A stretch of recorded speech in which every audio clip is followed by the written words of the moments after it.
Hola, mi gente, and welcome to Stays Crunchy and Milk. If you have questions or comments, queries, statements, or otherwise, we have multiple ways to be reached. Twitter is, of course, the best way for those that need instant gratification, and the show's Twitter feed is @SkimPod. That is SKIMPOD. That's where I like to fight. For the more patient amongst you, the email address for the show is podcast@stayscrunchyandmilk.com. That's crunchy being spelled with a K. We're available via Apple Podcasts, Stitcher Radio, TuneIn Radio, Google Play, Spotify, and a partridge in a pear tree. And of course the website, stayscrunchyandmilk.com. Please rate, review, subscribe, and share the show. And a band plays on here at Skim, and to that end we provide you a Podcast, a musical discussion podcast built on a hip-hop foundation, and you know what? It's dope. Our personal Twitters are Tatum216, Lunchbox2099, your host, the Internet's Tayrell713, and me? Well, damn it, I'm the real ODP. I have been completely unable to maintain any semblance of relationship on any level. I have been a bastard to the people who have actively attempted to deliver me from peril. I have been acutely undeserving of the ear that listens up and lip that kiss me on the temple.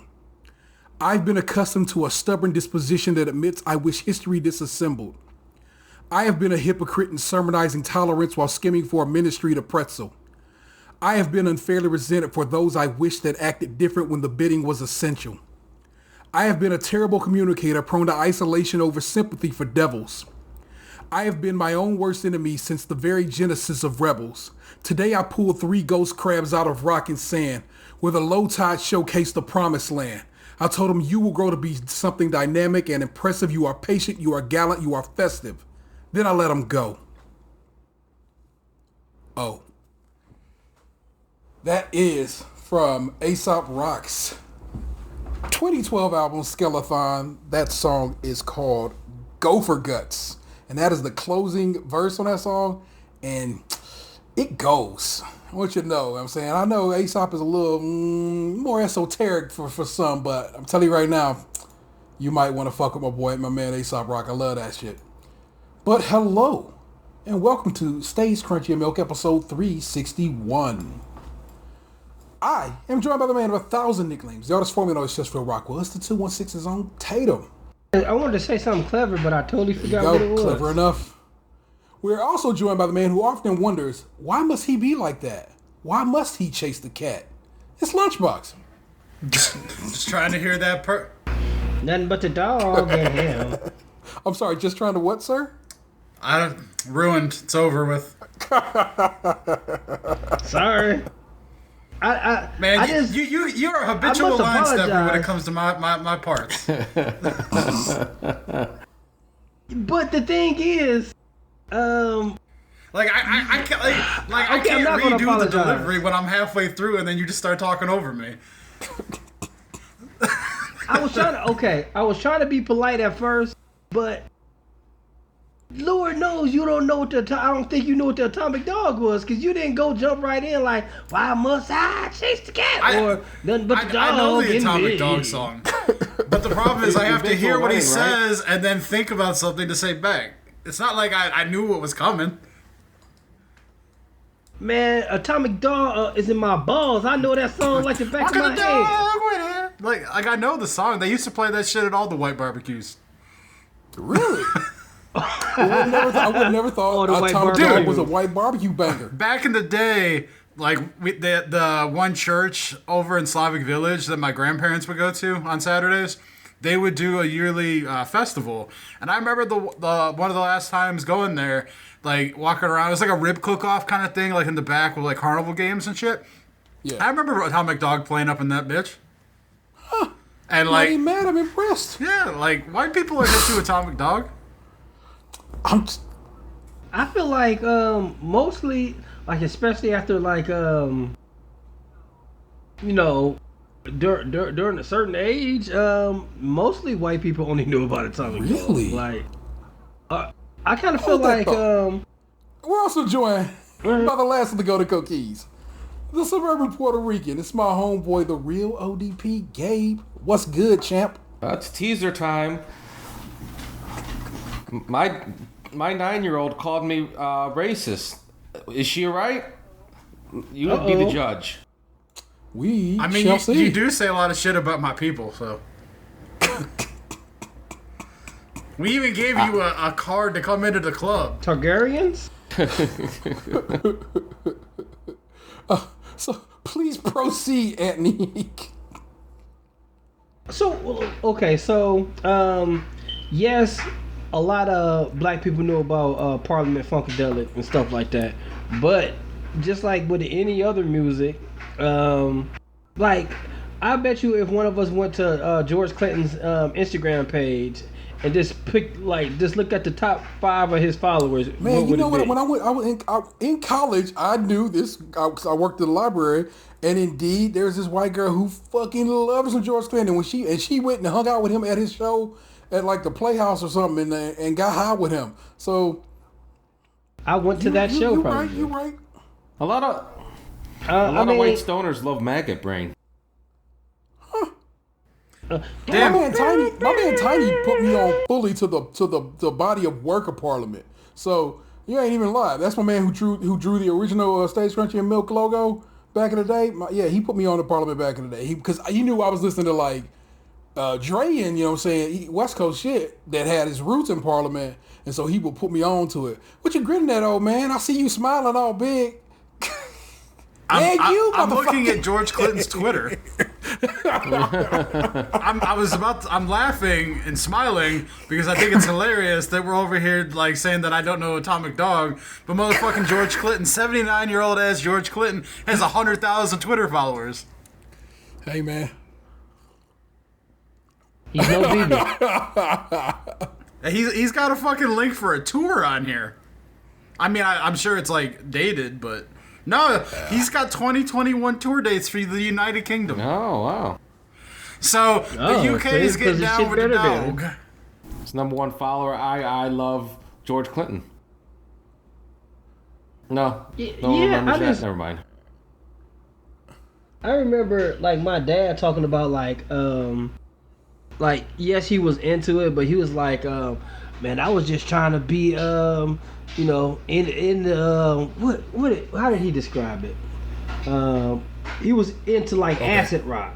He said I wanted to be a hippie. Man, so like, I'm scrolling down his page and like hippies have a lot of fun. I would say like the last 15 to 20 tweets are just retweets of political stuff. It's like it takes about 20 tweets before you get to a George Clinton original. And so, anybody want to guess how many Instagram followers he has? 100,000? 500,000. Damn, Gabe. 99.4 thousand. No. I was the highest without going over. Well, you went over, but only by like 600. Oh. Price is Right rules. Nah. It ain't illegal yet. Chocolate City. He's masked up. That man's 79 years old. He better be masked up. Speaking of which, Ohio Governor Mike Dewine tests positive for coronavirus. Yes, our corona grandpa who tried his damnedest to keep us on a straight and narrow until his own party was like, stop doing that. 73-year-old Mike Dewine, who was scheduled to meet... He's 73? Yeah, he's old as my mama. No wonder he don't give a fuck. No wonder he don't give a fuck what any of these people are trying to say. Was scheduled to meet with Donald Trump on the tarmac at Burke Lakefront Airport in Cleveland on Thursday. Prior to the event, DeWine was required to take a COVID-19 test, which came back positive. His plans to travel with Trump were then canceled. Why? DeWine has no symptoms of the virus at this time. His office said in a statement the governor is returning to Columbus. Fran DeWine, the governor's wife, will be tested when they return home. She currently has no symptoms of the virus, DeWine's office said. DeWine will quarantine in his home in Cedarville for 14 days per Ohio's COVID-19 protocol. Lieutenant Governor John Husted, who took a COVID test on Thursday but tested negative, will take part in Trump's visit in Ohio. Yeah. A very good friend of mine just tested positive. We want to wish him the best. He'll be fine, Trump said of DeWine after his arrival in Cleveland. It's unclear when DeWine may have contracted the virus, Members of DeWine's team may be tested or quarantined, the Columbus Dispatch has reported. Deputy White House Press Secretary Judd Deere tweeted that the president wishes DeWine a speedy and full recovery and commends the job he's doing for the great state of Ohio. The Ohio Democratic Party chairman, because we got to play this game, who praised DeWine's pandemic response while sharply criticizing Trump's, says the news was saddening and the governor's fellow Ohioans support DeWine and his family at this time. Not all Ohio politicians rallied around DeWine, however. State Representative Nino Vitale used the opportunity again to question the efficacy of masks. While I certainly wish no ill will nor poor health on the governor, I think the question must be asked, has he not been wearing his mask? Or do masks not stop the spread, Vitale asked his followers. In July, Oklahoma Governor Kevin Stitt became the first governor of the United States to test positive for COVID-19. DeWine is just the second governor to contract the virus. Franklin County, home of the Ohio State House, has the fourth highest rate of COVID-19 spread among Ohio's 88 counties. The state health department reported this week Cuyahoga County, where DeWine was traveling to greet Trump, has the 12th highest rate of COVID-19 spread in the state. Give it up to us, because we had some things. In mid-July, a Republican staffer at the Ohio State House tested positive. State Representative Kent Smith told Patch and he and his staff were not tested for the virus following the confirmed case. There's not enough testing at the Ohio State House, Smith said. DeWine and Lieutenant Governor Houston have been holding bi-weekly news conferences at the Ohio State House. A spokesperson for DeWine did not immediately respond to Patch's request for additional information. This story is written by Chris Mosby, who was a Patch staff writer. Patch is just like they have little papers, and they also have a solid website that covers the different areas you live in. You know what I'm saying?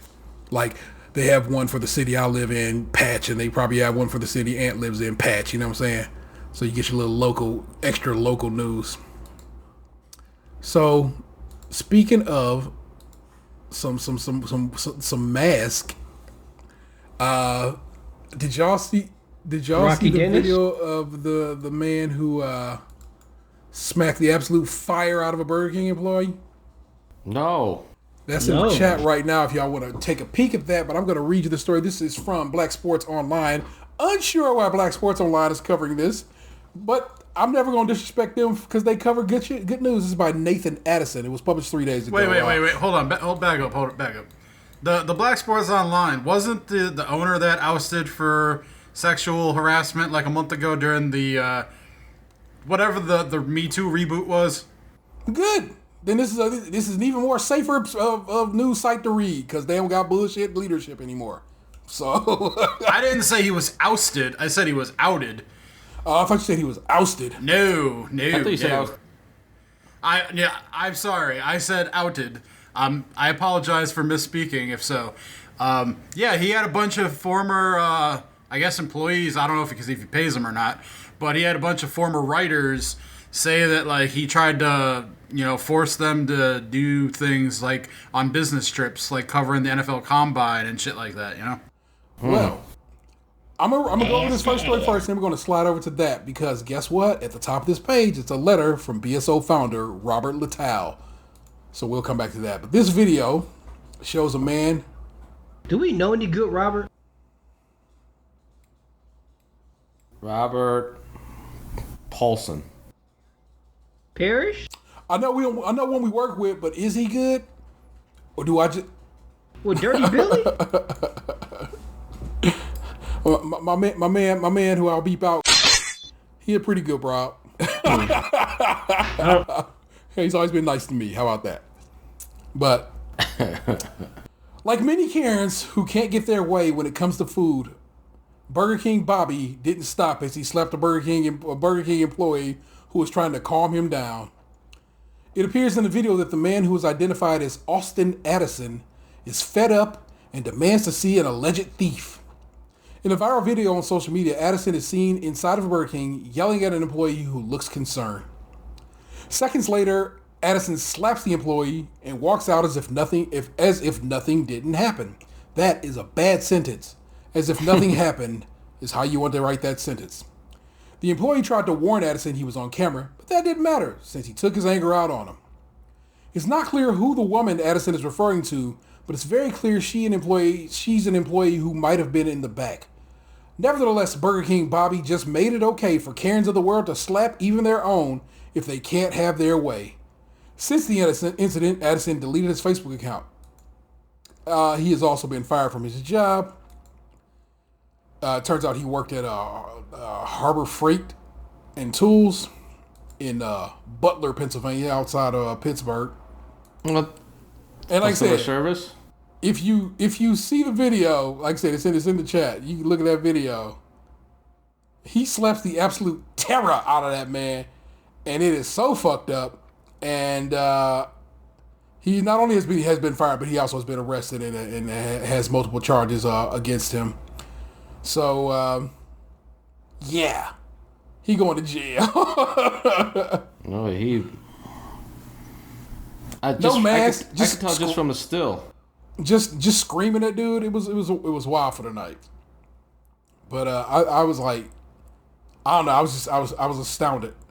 I was very much taken aback by that. Let's check out this letter from BSO founder. It goes, I was wrong. I created a culture at BSO that I am not proud of, and I am genuinely sorry. Words alone will never be enough to express how sorry I am to the women for the pain that I caused them while they wrote for BSO. Furthermore, I have zero excuses for my conduct. I was wrong. I was wrong for the way that I treated Sheena Quick. I was wrong when Samantha Gunn explicitly told me that BSO's working environment was toxic and I did not take any immediate actions to make her feel safer. I was wrong when Quiera Luck immediately came to Tam's defense and I still did not take immediate action to make Tam feel safer at work. Luck threw me a lifeline that I did not deserve. However, instead of listening to Luck's advice and using it as an opportunity to grow, I blew it.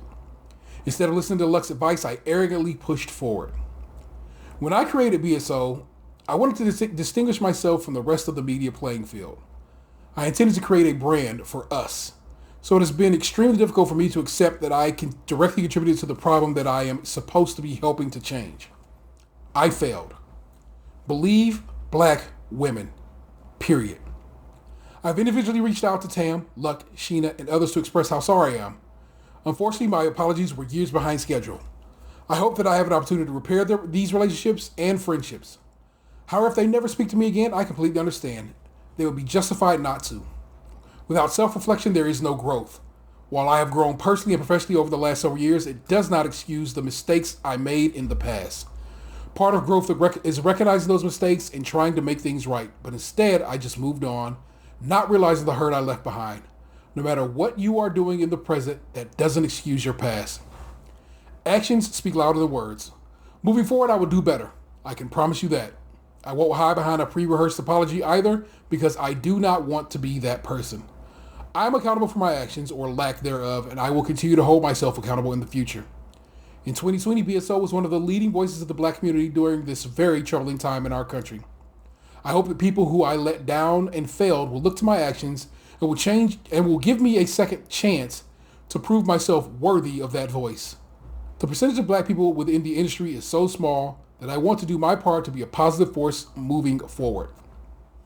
In order to start this process, BSO will be establishing an advisory board composed of independent men and women to advise me as a single business owner going forward. I have long said that one of my goals at BSO was to hold the media and athletes accountable for their actions, which includes me as well. So I'm glad that I was held accountable. BSO will work with contributors directly to make sure they feel safe and appreciated, as BSO's goal will continue to be to help minority reporters in this industry. There's never going to be an apology that I could ever give that will go far enough here. I just want Tam, Luck, Sheena, and everyone else to know that I am truly sorry. Robert Littell, CEO, Black Sports Online. Man, that shit ended like a DMX song. Keisha, Sharon, Karen. Nah, that's more freakily. You think? Yeah, I know. Petey Pablo was the other one, but the DMX one was like, I saw the DMX challenge recently, so that one was in my memory bank. It's like, goddamn, man, how many women did you come on to forcefully? You named like 3 or 4, and then you're like, and everyone else. if we're walking down this path of people fucking up, possibly fucking. Well, no, this man has admitted to fucking up, but a possible fuck up is there's an artist. Her name is Jaguar Wright. And she used to get down with the Roots and the whole neo soul movement back in the day. And she said that she's made several videos on her Instagram saying lots of things. One, she said that Questlove and the Roots in general knew about R. Kelly's grossness before, and did nothing about it. I don't know what they were supposed to do about it, but still, she says that they definitely knew about it, and apparently are responsible in some way, shape, or form. Whatever. She also said how they played her on her money. Like they didn't pay her, like she didn't make enough money doing shows with them, is what she said.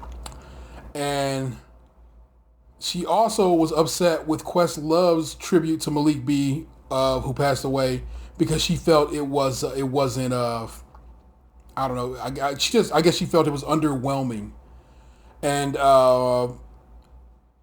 she also said she dated Common, and that Erykah Badu was jealous of her, and that song "Booty" is about her. She said that Jill and Erykah are both really silent right now, while she out here telling the truth about how fucked up the Roots treated her.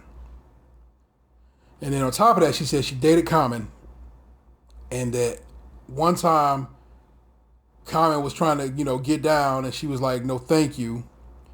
And that she woke up with Common trying to stick his dick in her mouth. Oh. And so I'm an old school OK player. I've been down with OK player almost since the doors opened on that website. If you go and look at my shit, it says charter member. So I went to go look at OK player to see what was going on about, how people on the site who had, used to be there were discussing Malik B passing, but also if what was going on with this Jaguar Wright stuff. And it was like being an OK player 20 years ago. It is the same exact people fighting each other over who's right here. And I don't know what to do with that these motherfuckers are still holding these grudges 20 years on a message board.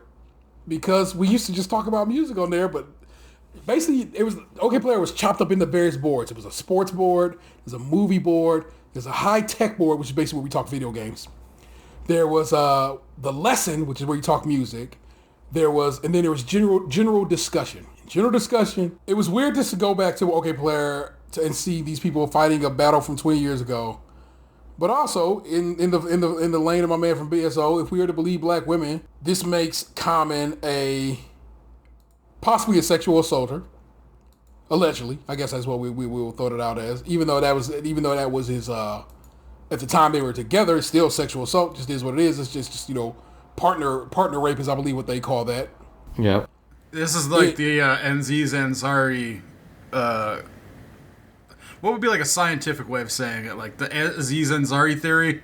Oh, go on. Explain what you mean by that. Wasn't that like the thing on the Aziz Ansari letter where it was like he was trying to put his willy in her whistle, and I didn't remember that part of the story. I just knew that she said they had a bad date. So, and literally that was the word she used. I'm not making that up. I'm not trying to belittle that woman. She explained it as they had a bad date, if I remember the Aziz Ansari story correctly. But either way, that's real fucked up. What it is like I said, I just discussed last week how important the Roots are to me as a unit, and I don't know. So for some people on the site, they're like, I am shaken to my core. I have followed this group and blah, blah, blah since whatever. Whereas I am more like, I love their music, and that is about where our relationship comes to a close. I was indeed hurt by Malik B's passing, but that's because I loved his art. You know what I'm saying? That's like any artist leaving, I felt terrible about. So I am of two minds here. It is fucked up if all that she is saying is exactly true, because that means some people who I fuck with, who I always thought was woke as fuck, is on some bullshit. Yeah, she also said some shit about Kweli, and Kweli just got banned permanently from Twitter for harassing that woman. Yeah, so it's like, it all kind of starts, like, that actually kind of holds water. I think, like, sometimes someone does, like, something good, and we just think they do everything good. And, we put people on this pedestal, and then, like, we get surprised when we realize that, like, all people ain't shit. Whereas, I guess I'm not surprised. I'm just more, like, salty. You know what I'm saying? I think you're less surprised now after the happenings of the last couple years than you would have been, like, say, 5 or 6 years ago if this shit had been coming out. Yeah, I can ride with that idea. Yeah. It's like imagine it was like a dam, and a couple years ago, like, there might be, like, a leak or two, and we'd be like, oh, shit, but, like, then the wall would just be patched. But now it's like the whole fucking dam broke open, and we're like, damn, man, people really aren't shit. For real.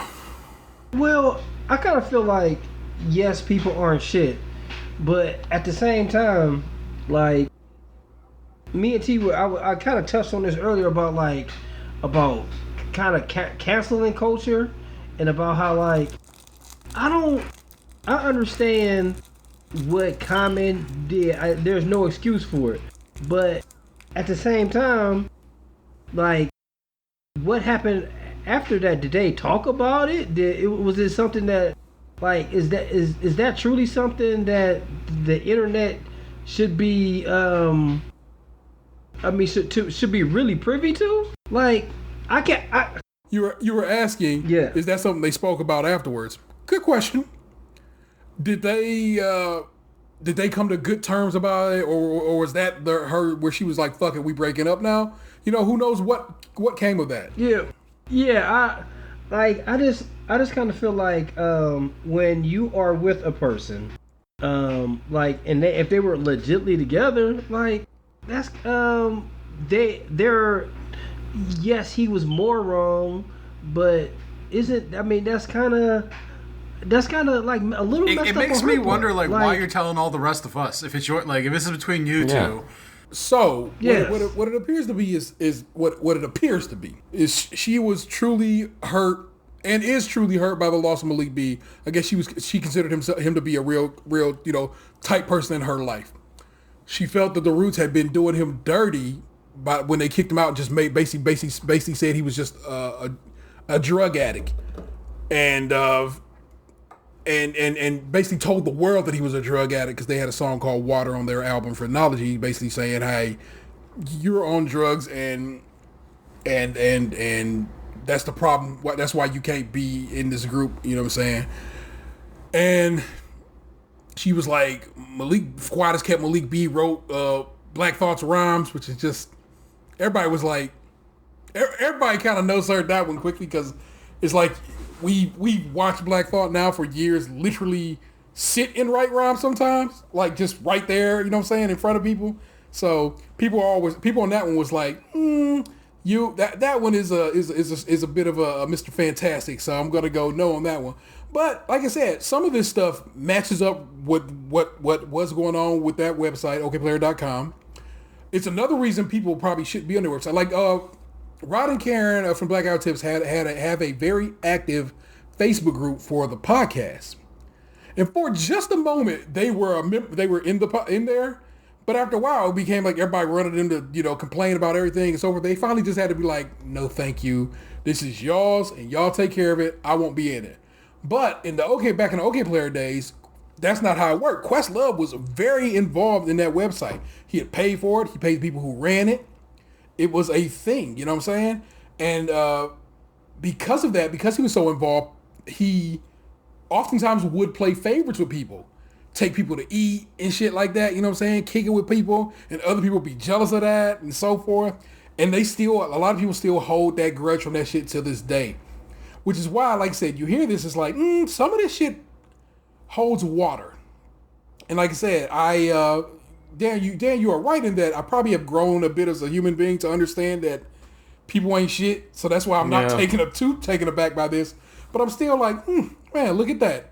20 years on, motherfuckers are still fighting on the internet. Yeah, hey, we have a breaking news update. All right. Update. In a second COVID-19 test administered today in Columbus, Governor Mike Dewine has tested negative for COVID-19. Wait. First Lady Fran... I was going to say something about that. First Lady Fran Dewine and staff members have also tested negative. So there's people saying, like, his ass just didn't want to go see Trump, shit like that. Well, he was already here when he got tested. But also, this whole thing of the possibility of a false positive is fucked up. False negatives is fucked up too, but I need false positives is on some old bullshit. I mean, think about it though. Like all this shit's been rolled out so quickly that it's like, man, even if they come out with a vaccine sometime in the next couple months, I ain't getting that shit. But I do like that he tested negative now, and that motherfucker, that politician who was talking shit can eat a dick. Do masks work? Yeah, apparently they do, shithead. Anyway. Yeah, but even Trump said himself, even though I don't think he knows much, but the first original tests are obsolete. Like, they don't work now. And what was that, in March? They probably came out or something like that. So, I wanted to mention that, but fucking... You flaked... I don't know. There you go. Shows happening. Sorry, like, I just checked my phone and it was in a group text. That is a solid bit of breaking news. Word to good on the good governor. I'm glad he's feeling better, or is not does not have a positive result. I just feel attached to him because he's the first Republican that I would consider voting for. Whew. Yeah, so we'll see how that goes. I feel like he's like my horse in the race.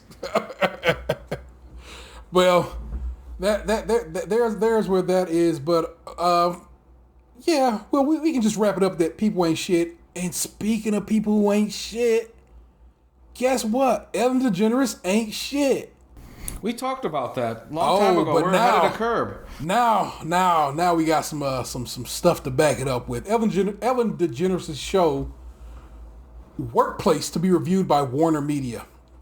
The decision to start an investigation followed the publication of articles that included interviews with employees who complained of discrimination and mistreatment.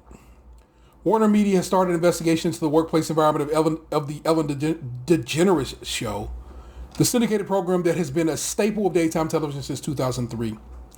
Executives from Warner Brothers Television and the production company Telepicture sent a letter to employees of the talk show last week that outlined the company's investigation, according to two people with knowledge of the letter. Warner Media's employee relations department, along with representatives from an outside company, will interview current and former staff members about their experiences on the program, the people said. The decision to start the review followed the publication of articles that included allegations from current and former employees of discrimination and mistreatment. Warner Brothers Television and a representative of Mr. DeGeneres declined comment. A BuzzFeed News article published this month, and this was, when did this article come out? Just double check. That was July, because like I said, we've crossed months now.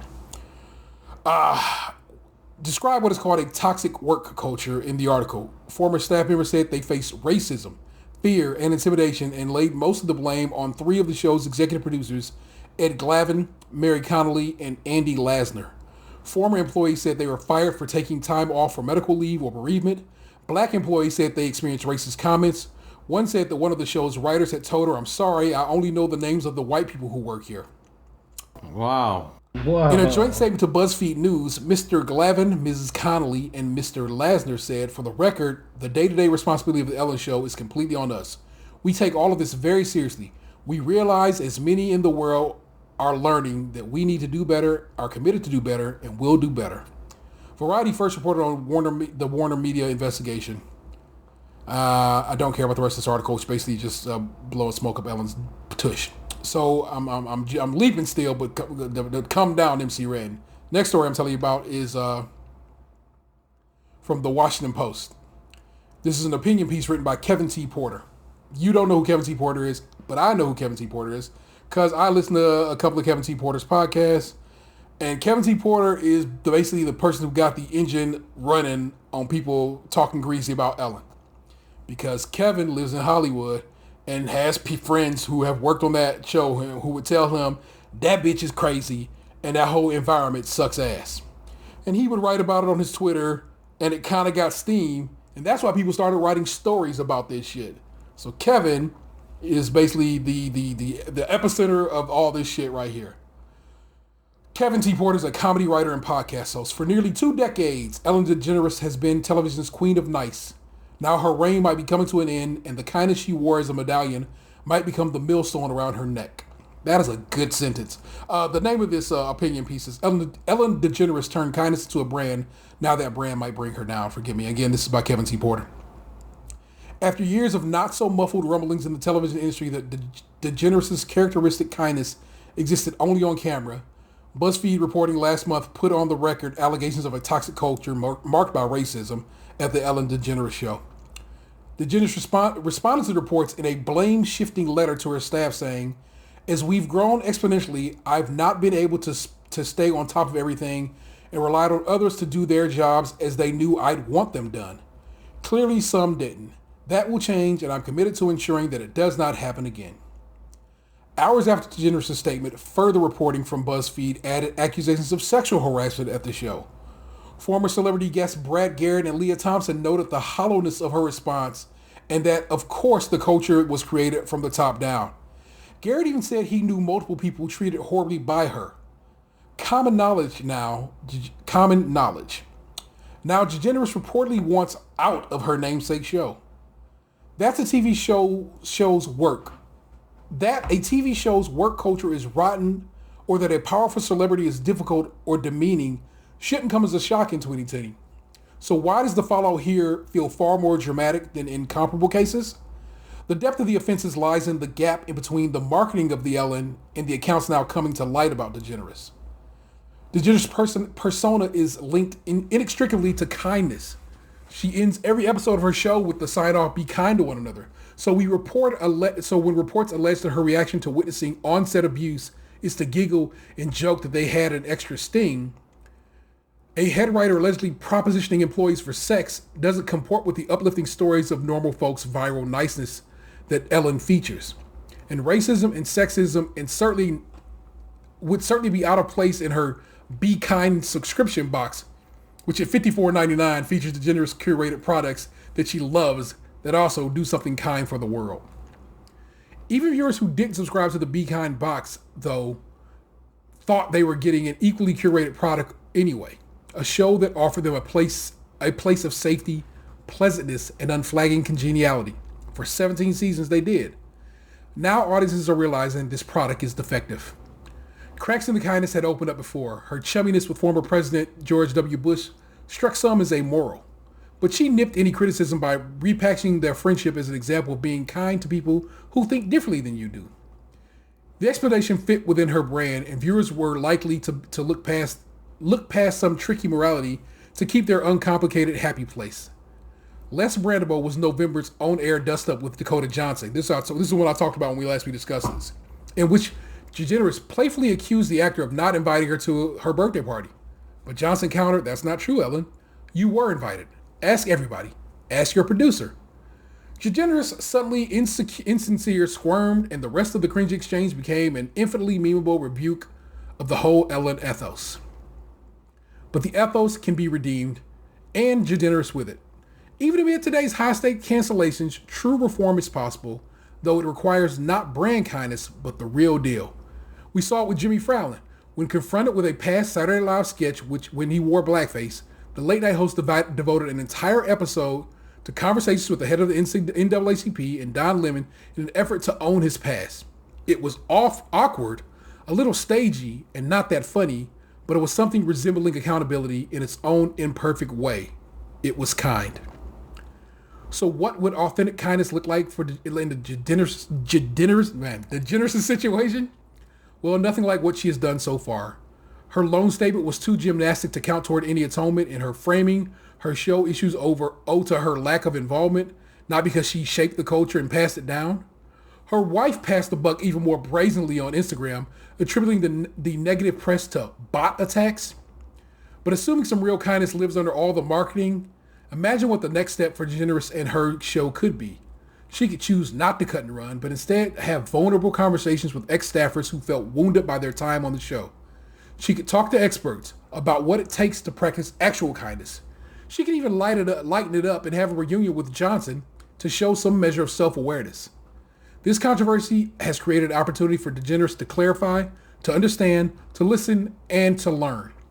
The undertaking would no doubt be difficult, but the thing is, it's hard to be truly kind. I like that. I like that a lot. What you have seen instead, since this piece came out the other day, is I don't know if y'all not on Twitter like I am, but I am on Twitter, and what you keep seeing pop up is celebrity after celebrity after celebrity saying, "She was nice to me," and I just want to choke them all to death. Be like, don't you understand? That's like saying, well, he was always cool around me when you found out somebody was a rapist. Don't do that. Don't use your lived experience as an excuse for someone else's lived experience. I hate that shit.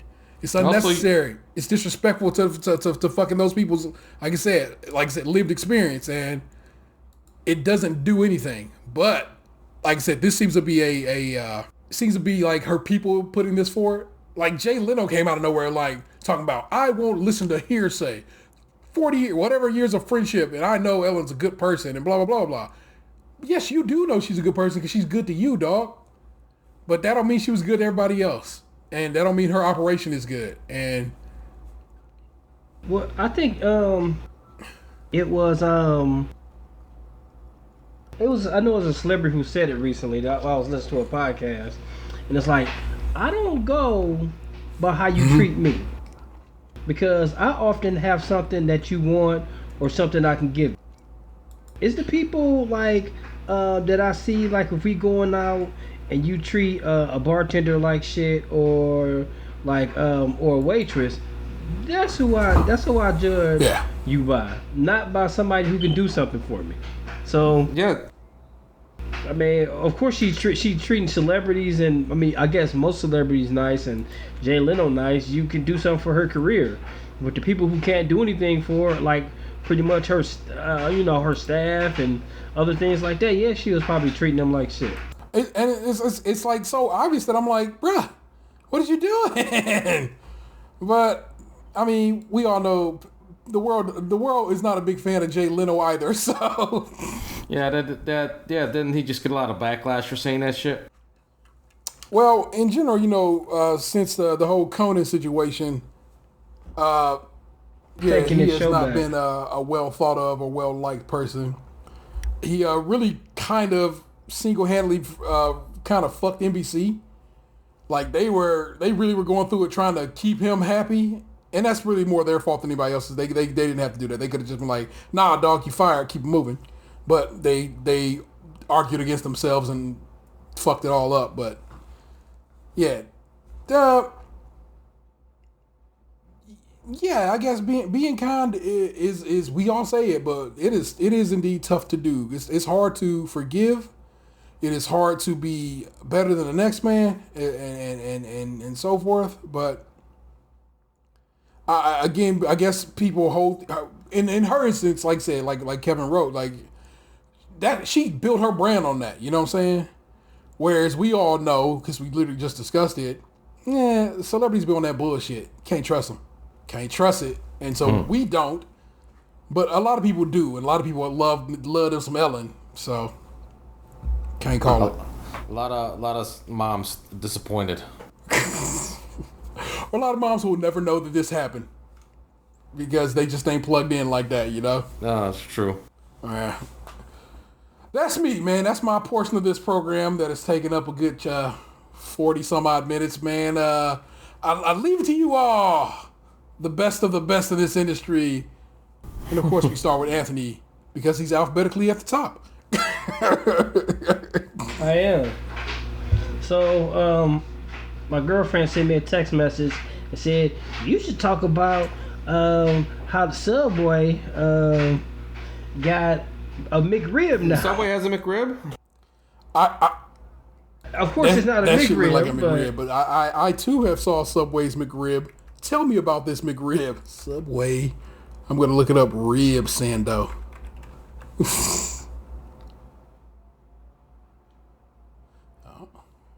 I could just text. Oh, we got a review right here.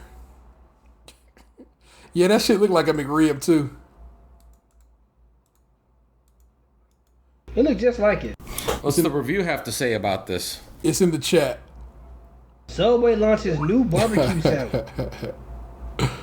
I want to see if they just give me a general review. Rating 8 out of 10. Oh. So this shit. particular page, which is the Impulsive Buy, reviewed this sandwich on July 14th. The reviewer is Lewis. That's just what it says. No last name given. Word to Lewis. And apparently he fuck with it. Oh man. Well, what kind of? I have to read the review to see what kind of cheese he recommends to go on the McRib. I'm actually going to give you this last little bit of work here. I guess I'm about to just be a reading ass motherfucker on this podcast today. With the McRib, you get it the way the clown wants to give it to you: rib, bun, pickles, slivered onions, and sauce. But with Subway, onions. its method of making the sandwich right in front of you brings this rib patty concoction into a whole new realm of possibilities. In addition to the bread, I also got a few slices of provolone cheese, some fresh tomatoes, choice. red onions, green peppers, and jalapenos. While it will never be a true barbecue feast for a fast food sandwich, it's one of the better barbecue sandwich offerings out there. While the patty is less fatty than McDonald's, there is an easy, smoky flavor that is enhanced by Subway's tomato-rich barbecue sauce.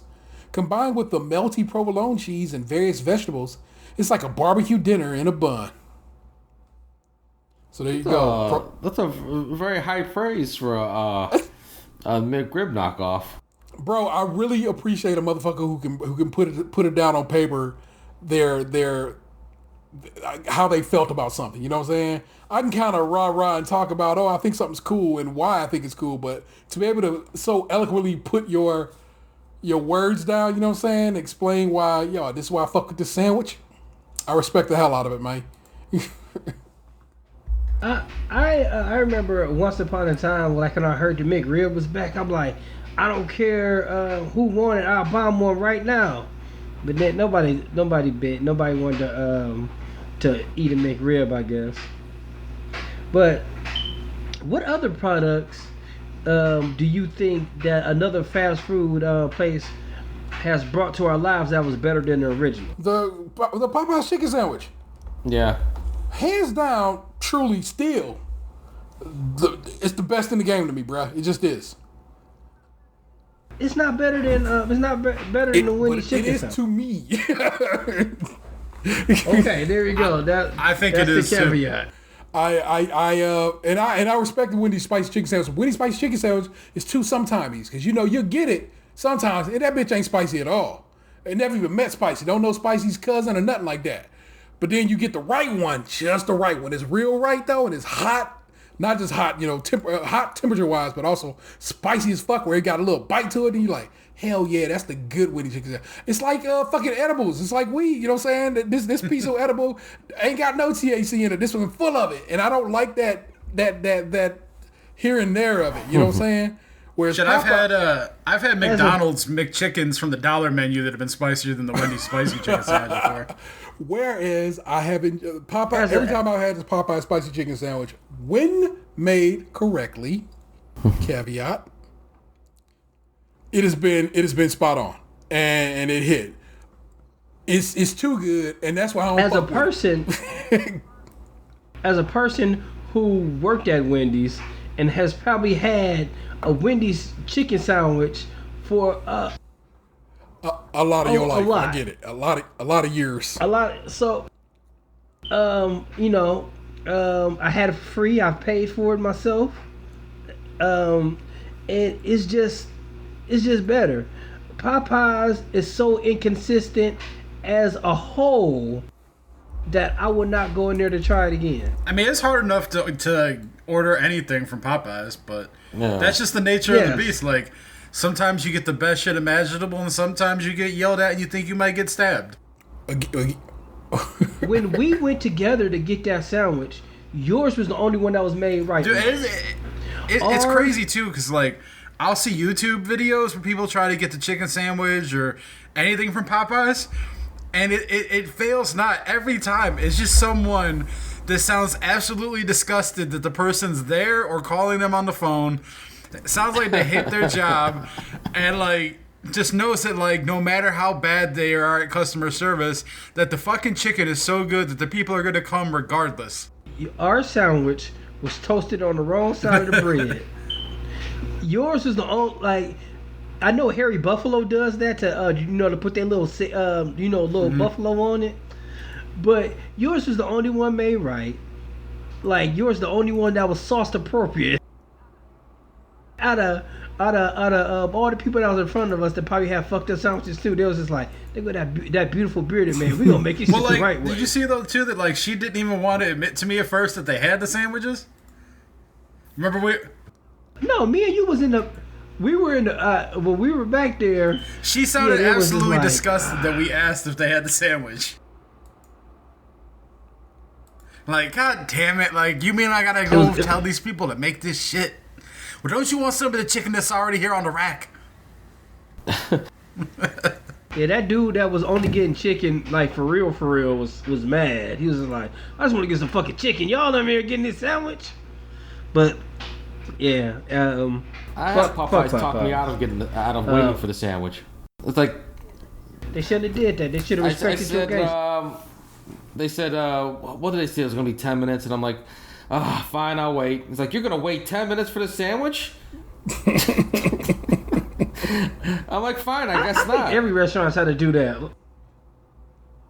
I don't live near a Guthrie's or a Raising Cane's, and excuse me, I have found out that Hardee's sells mighty good chicken finger, and if you get like a 10-pack, it's like only like 10 something, and they usually show love and throw more than 10 in about a dozen, right? Yeah, a dozen or 13, a baker's dozen. And every time I go there, it's like, you want 10? Like the first time I went, there, I was just gonna get a 5-piece. It's like, we got 3 of them. I was like, what? I was like, all right, I'll take that 3. And then like, they were so good. The next time I went, I seen that I could get 10 and I don't got to get nothing else. I was like, let me get that. Delicious again. But they always be like, you sure? We'll pull you up. You gonna have to wait. I was like, I don't care. Just give me what I want. Like when people try to act like I'm some broke bitch that can't afford 40-cent piece of cheese. Yes, give me the cheese. I asked you to do it, didn't I? I've yet to say it because I forgot what movie I got it from. But they're like, bitch, I can buy and sell your ass. Get my fucking food together and shut the fuck up. I will wait. I will be right here in this parking lot and you'll make it happen. Because I asked you to. Get the fuck up. You want your food spit in. I just know this is going to be a temporary relationship. This is a temporary transaction, so I'm not going to get upset with you. I'm like, come on, man. I guess I got to look at it this way, too. It has happened enough times where somebody don't got smart with them or got real heated like, I don't want this 40-cent piece of cheese. What the fuck you think you doing? I guess that's had to happen. That's why I always go into this. I go into every little, you know, we done ate together for years at this point. You know how this goes. I am extra pleasant to motherfuckers because I know they might have had somebody just before me who was a shithead. So I try to approach it from I'm gonna be real friendly with you, and hopefully this whole situation works out nice for all of us. You know what I'm saying? And give me my food and no one has to get hurt.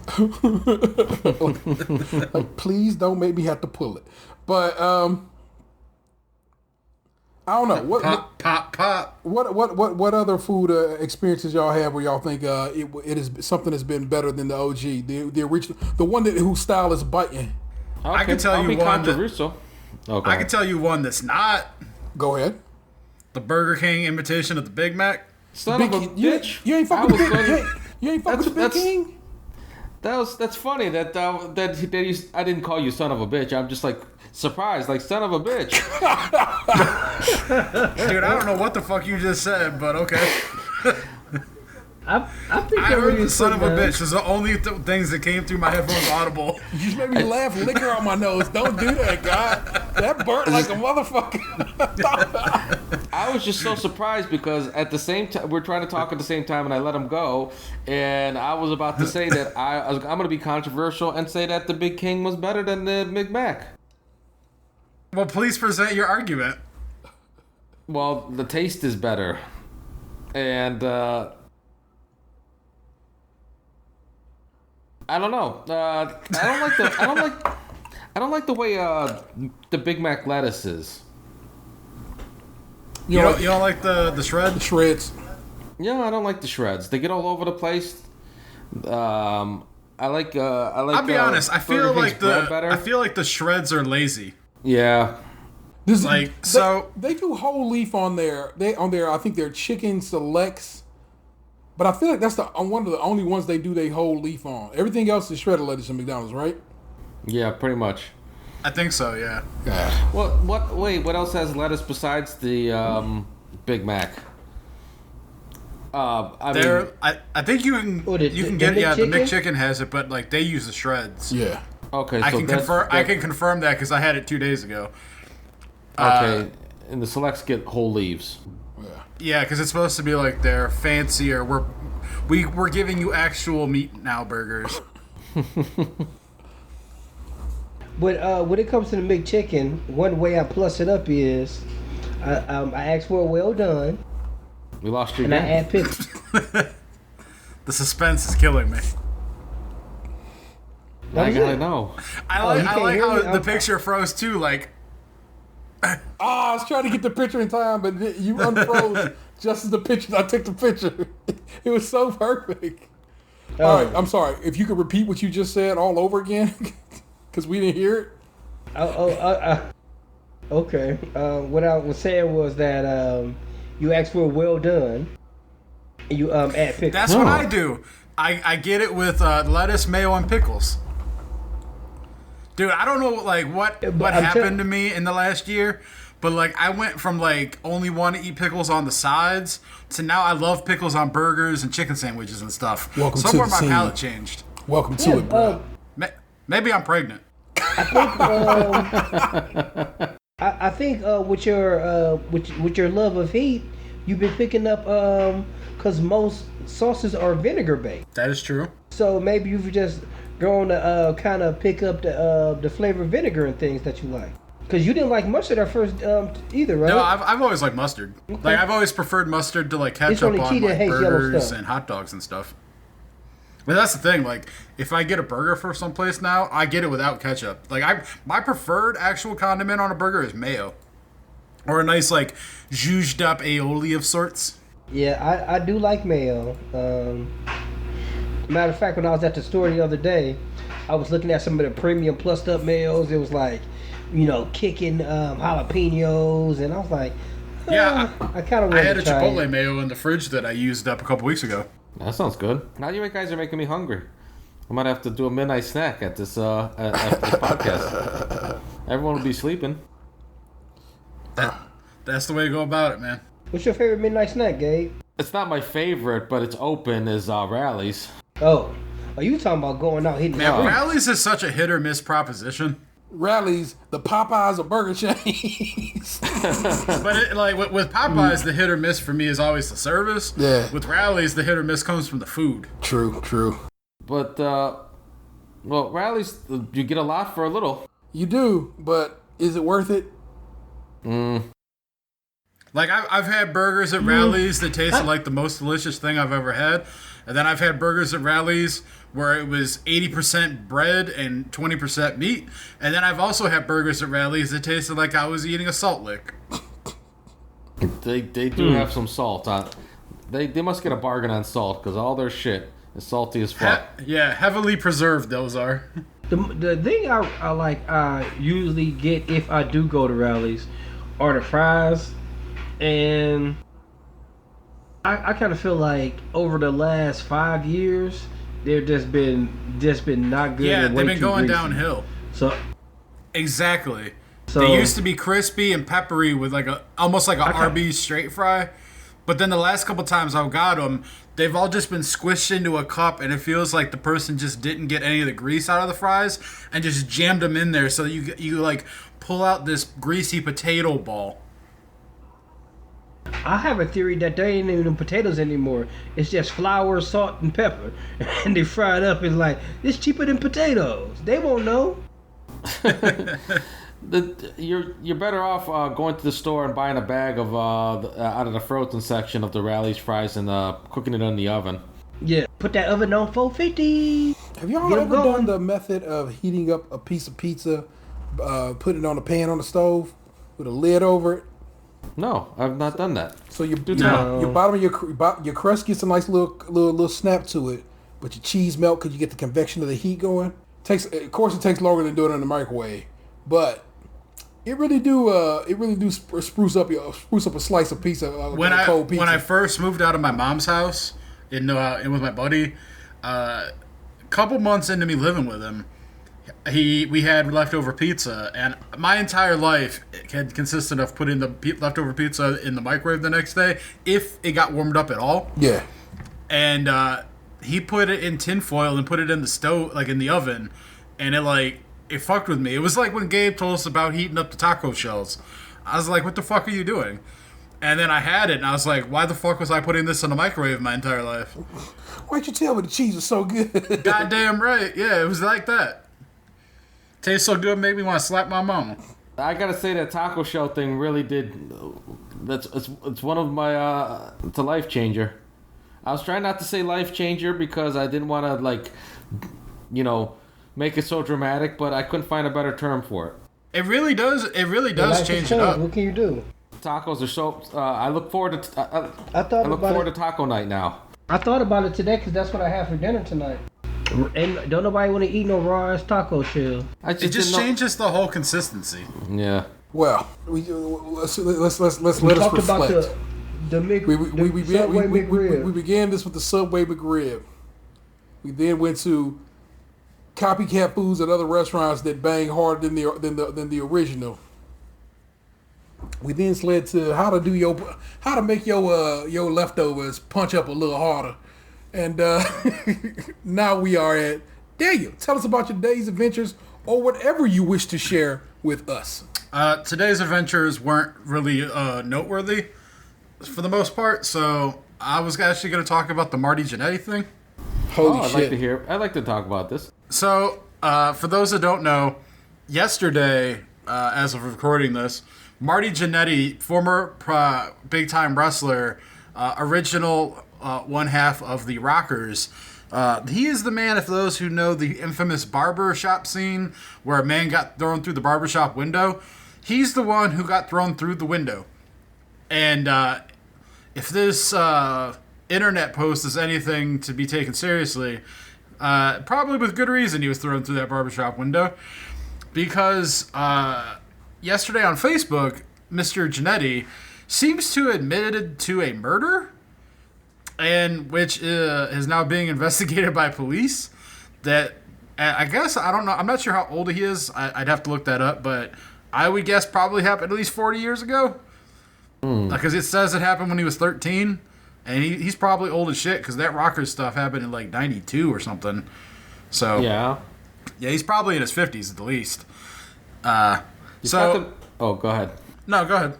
I was gonna say you forgot to mention he was also one half of the New Rockers. You are correct. Forgive me.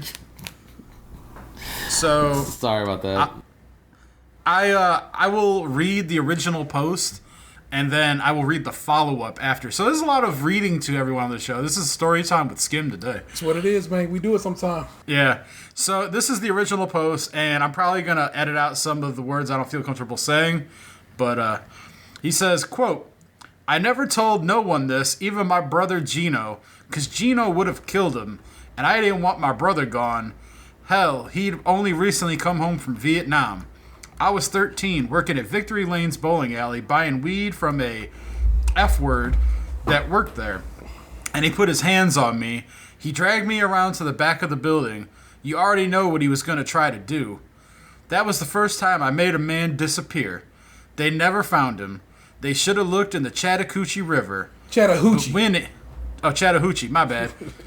Got coochie on my mind. Yeah, they should have looked in the Chattahoochee River. But Winnie, the girl in these pics, there's like 3 pictures below.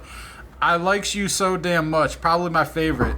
But I promised myself way back then nobody would have ever... Wait a minute. Yeah, that whole part doesn't make any goddamn sense, but I'm reading it the way he wrote it.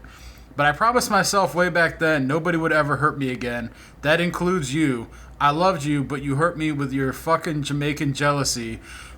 You can go your own way. I don't need you. So it seems like he admitted to a murder and then was butthurt about this relationship down yonder. So that was the original Facebook post that was quickly deleted. And then today, at about 3 o'clock this afternoon, there was an article posted on this website that says, Marty Jannetty appeared in an interview with Boston Wrestling to talk more about his apparent admitting of murdering a man decades ago that now has police investigating. Jannetty indicated that the man he was referring to in his Facebook post that triggered the investigation was a front desk clerk at the bowling alley where they both worked, and that the man almost raped him. The man was known to sell marijuana and apparently used that to lure children in order to sexually assault them. Jannetty detailed that when he was 13 years old, he met the clerk in his car to make a transaction. However, once inside the car, he was fondled and tried to get out, but the man got angry. Marty says the man then got out of the car, came around and grabbed him by the hair and shirt, and dragged him to the back of the bowling alley. Once back there, Jannetty says he was thrown to the ground, and the guy tried to take his pants down. Jannetty then implies that he got away because there was a, quote, there was a brick laying there, and then claims he never said he killed the guy, but he deserved to get beaten.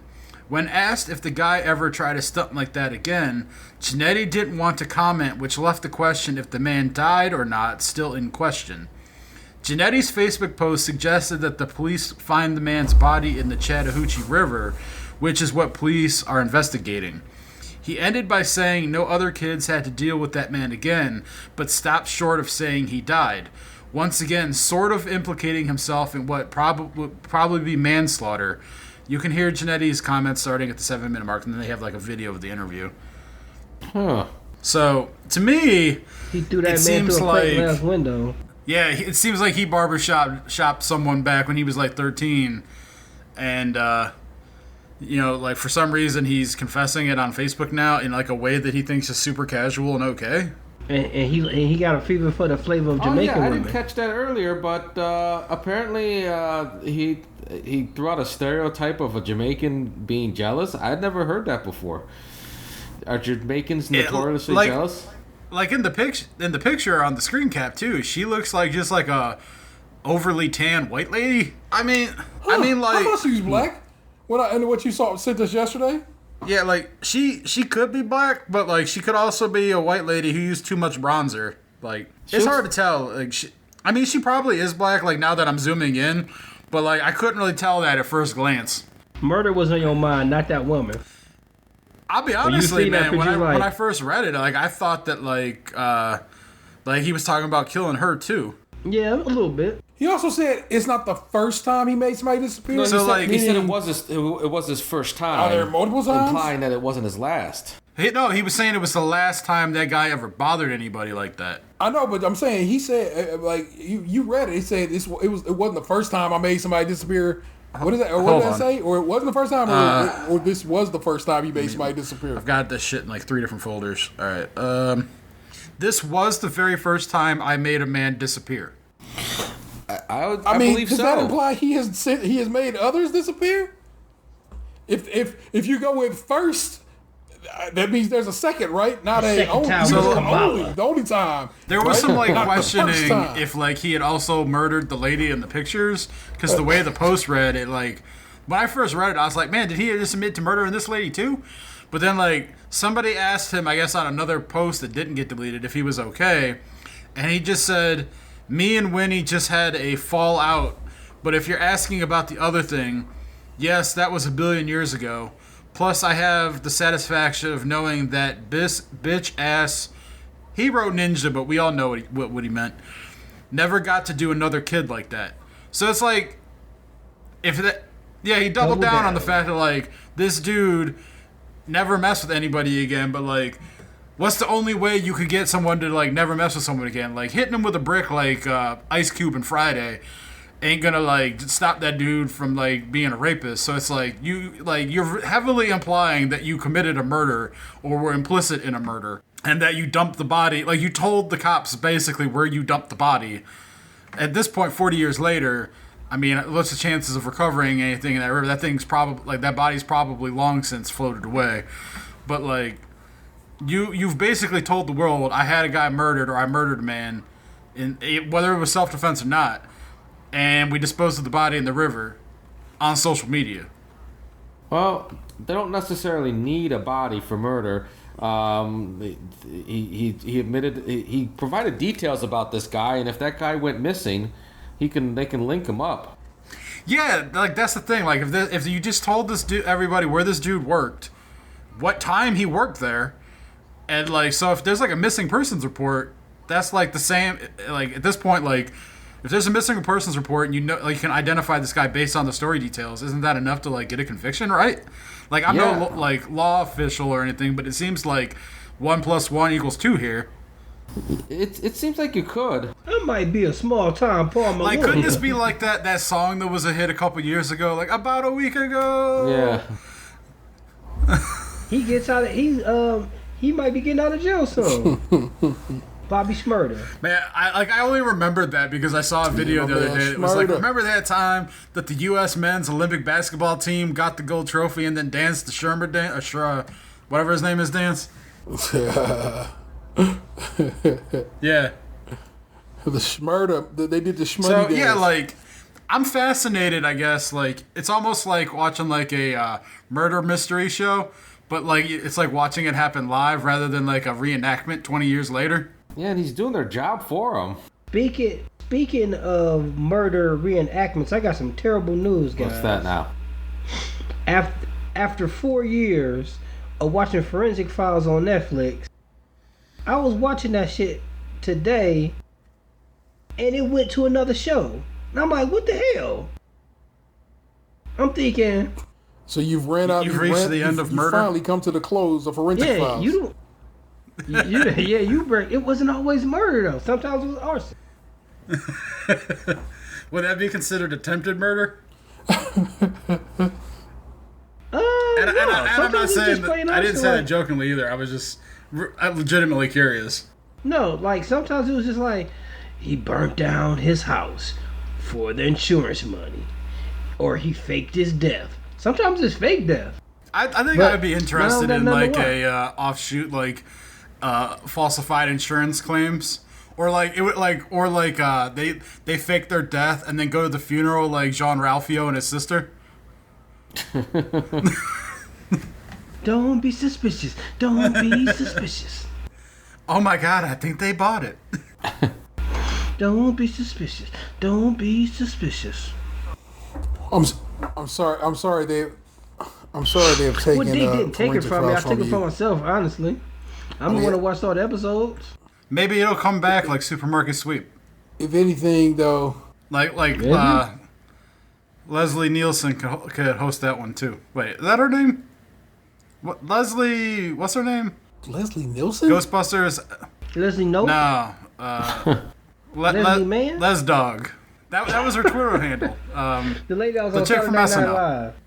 Oh. Yeah. Man, I feel real bad that I can't remember her name right now. Leslie, that's it. Leslie Jones. Jones. Leslie Jones, right? I felt like I gave a lot of context clues, like Black Lady, SNL, bad Ghostbusters movie. I think you said that was all right. Fuck no. I mean, man, you're like the only one. I don't like regular Ghostbusters. Man, I never seen like the regular Ghostbusters. I'll never be able to before. forget that day because one, that was a terrible ass fucking movie, and two, I was on a blind date. I mean, I didn't go on the blind date to see that movie, but I was on a blind date, and we happened to go see that movie. Are you more mad at the date or the movie? Let me explain. is that not the same Here's thing? what I'll say. My buddy was dating this woman at the time, and he knows that I tend to like Puerto Rican black women, and her friend had a Puerto Rican friend. So they decided that we were going to go on a double date. So we went over there and picked them up to go. We were going to go putt-putting. No, we were going to go to the Renaissance Fair out in like Geneva. And on the way there, it started to rain. So we skipped out on the Renaissance Festival, and we ended up going up to Geneva on the lake, and it stopped raining. So we went and played putt-putt over there. And then we still had time left in the day, so we went to a movie theater out there somewhere and saw the Ghostbusters movie. I do too. I remember this. I just don't remember it being such a bad time. She was okay. It was like I was more shocked when I wasn't really interested. Like it's not like I. Did she have like 4 That was what I kids? was about to say. It was like after that I found out she had a whole whole glaring of children, and I was. Don't, I think part of it hold too my is hand, like I might get I didn't pregnant. like my buddy's girlfriend. It wasn't like that, but like no, I didn't like my buddy's girlfriend. And then, like, I don't know, I just wasn't interested in her friend, you know? She was nice enough late. Like, I paid for putt-putt, she paid for the Ghostbusters movie.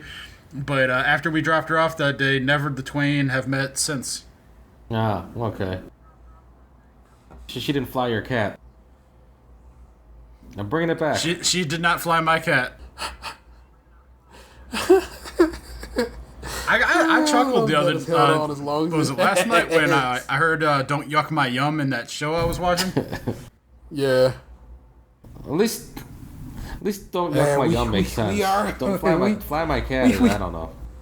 I know, but I'd never heard that phrase used outside of you guys before. So to hear it in mainstream media, I was like, damn, this is a thing. I mean, yeah, like I'm not. Oh my I'm gosh. admittedly Oh, ignorant to a lot of the things in the world, so maybe that's been more widespread than I realized. So I initially heard it from Dan Savage, of course, you know the Savage sex Lovecast. columnist.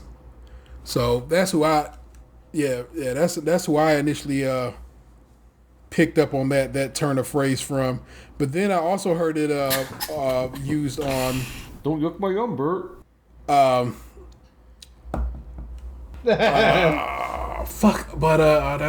Judge John Hodgman by way of my brother and me, both Maximum Fun podcasts. So that's where there's a couple of top. I forget. That was like one of the that I first heard from that podcasts you used to particular. listen to. Yeah, that's one of the OGs, man. Alas, it is not.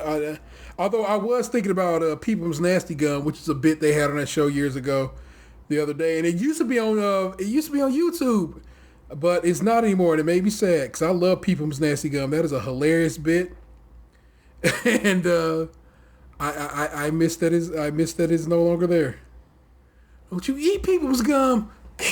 They're talking about basically they're trying to explain being in church and your grandma had a bag of Freedent. The cousin of Trident. Don't stick to your dentures. Yeah. So because it don't stick to your ditches, yes, that is correct. And they're trying to come up with another name for another nickname for Grandpa because somebody wrote into the show because the shows are supposed to be an advice show, saying how they didn't want to be called Grandpa. Or any of those terms. So they tried to come up with a new turn of phrase, and they came up with Peepums. And so the bit is Peepums Nasty Gum. It is fucking hilarious. And I might go find an episode and hack that little bit out and just send it to you guys. So if you get an email from me titled Peepums, you know what it is. It's something I find very amusing that may not be. I do amusing have at all. like one thing though to add to my segment, I suppose. So there in one of the Cat Williams comedy specials, he talks about how strong weed gets in like as the years have gone on, and he goes like, sometimes you gotta watch out who you get high with because motherfuckers be on some stupid shit. He goes like, I was around a motherfucker one time who got high and just started trying to sound smart. He goes, I can see why they call that a couch. But this right here, this right here, motherfucker, this is a love seat, man. You mean I can't sit on this shit if I ain't in love, man? So like last night, right? I ate half of a gummy and I was laying down watching a show. I don't want to say what show because like I told you guys what I heard that phrase in, and like I don't know if you all are gonna ever watch it or not. So, but anyway, I'm watching the show and like it kicked in, right? And I started having like this thought about the word authorization, and then it kicked me over to the, and like I actually thought it was like gonna end up being a funny story based on circumstance. So I actually went and grabbed my phone off the coffee table while I was down there and wrote myself a note on a notepad on my phone where I wrote thoughts as the title and I wrote unauthorized meaning of the word so that I would remember to talk about this. So I was sitting there and I had a moment like that where I was like, how come if you like get involved in something like in a project or whatever, you have authorization, but like if you don't have authorization, it's considered unauthorized. But unauthorized, in my mind, would make it seem like you once had authorization, but then it was taken away. Whereas like if you never had authorization, it should be no authorization. Because how could you be unauthorized if you never were authorized to begin with? So that was the deep, like, moment of thought that I had, my profound nugget of wisdom on a half an Eddie. Like, you mean I can't sit on this couch if I ain't in love? Weed wisdom is indeed a delight, you know? It just that which comes to you from that experience. I told y'all how once upon a time I like basically freestyled a whole treatise on I guess misogyny and feminism in regards to the Power Rangers movie. And so I mean, like to this day, like it still kind of bothers me that they use like race colors for the Power Ranger suits. Yeah, and the Black Ranger was dancing. But the Black Ranger suit was black. The yellow Power Ranger was Asian. The girly girl Power Ranger was pink. Pink toe. Like, why can't the man be pink? Work for Bret Hart. Speaking of big time wrestling. Well, I don't know. I had to chuckle at all of it. It just made me like I said, weed wisdom is indeed pretty delightful. I know it wasn't like a great thing, but I was so happy with myself that I remembered to write it down. So like I felt like I had to share it, you know. Dude, that's how it goes down. As of late, I really try to. So I feel like because we're at home and we're not sitting at lunch rushing to get through a show, that I should definitely try to put more effort into the program we make here. Which is why you pretty much get you a 2-hour show every week now. And it's oftentimes some of the most well-researched shit I do at any given time. I go through, I read, I find other shit I not only do I just read stories, I actually oftentimes go and find stories that will relate to it and or act as a bit of a like, yes, this happened kind of situation and this how I know it happened. So and like this time too, it's almost like a requirement. Yeah.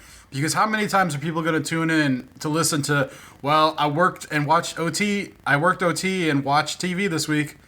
What'd you do last week? I worked and watched TV. Well, I haven't left my house in 3 weeks. Nothing much has changed. I do like that we share with the people that are basically our shows of the week and our video games of the week and that kind of stuff, because people do like that information. And again, every time we think we talk about some dumb shit, somebody write in and be like, nah, I fuck with that. I love that broom talk, and I'm still fucked up by that. How is that possible? But there you go. They love that broom talk. So, well, think about it. Like, how many places on the internet can you find someone to verbalize a broom review? You're right, man. You are factually accurate in that we got something to say. South got something to say to I went to my mother's house the other day, and that bulldozer broom I suggested, my mother's fiance had bought one. Mm-hmm. But he work at Lowe's, so he got it for the Lowe's. Go. Tell me, man, we out here, people. On the humble. We're providing brooms for the people. Yeah, man, I now am the proud owner of a shop vac, a rubber mallet. You know what I'm saying? What else I got? A drill. That was like when I started feeling like an adult. When I went to like the home improvement store and bought like a hedge trimmer and a power drill. Yeah, man, it's like all these additions to the old literal toolbox, and it's funny how they hit, man. So, gee, good, Gabriel, what's going on with you, man? I'm sorry, Gabe. Go on, man. You teased something at the beginning. Well, I did have a teaser earlier, Let's pay it off. I might as well follow up on that. Yes. So my daughter did call me a racist. Brought that on, and I mean, I need the nitty and the motherfucking gritty. All right. So we're driving in the car, and out of nowhere, my daughter asked, "Mom and Dad, is Donald Trump the worst person in the world?" And I said, "Well, I don't know about the worst person in the world. I don't like him, so, but I wouldn't call him the worst person in the world. He's just not a very good president." And she said, "Well, who's the worst person in the world?" I'm like, I don't know. Probably some African warlord or King Jong-un. And she's like, "Well, Daddy, don't be racist." Okay. So this is a promising conversation already. Starts off on a good note, right? My daughter knows how awful Donald Trump is. Sounds like you got a woke daughter. But she said... No, woke. W-O-K-E. Not whooped, woke. She's Woke. not whooped. Woke. She's a free thinker. Oh, woke. She is woke. Well, we try to wake her.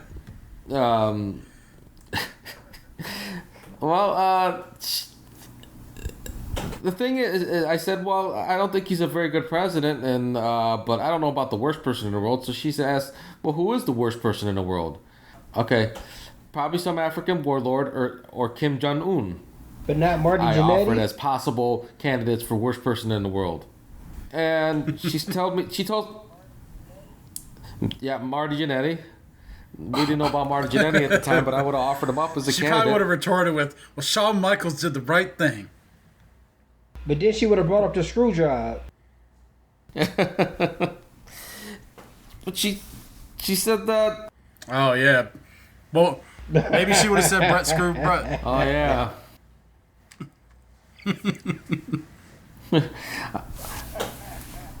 Ironically, the hitman has never confessed to a murder. That's what makes him the best there ever was, the best there is, and the best there ever will be.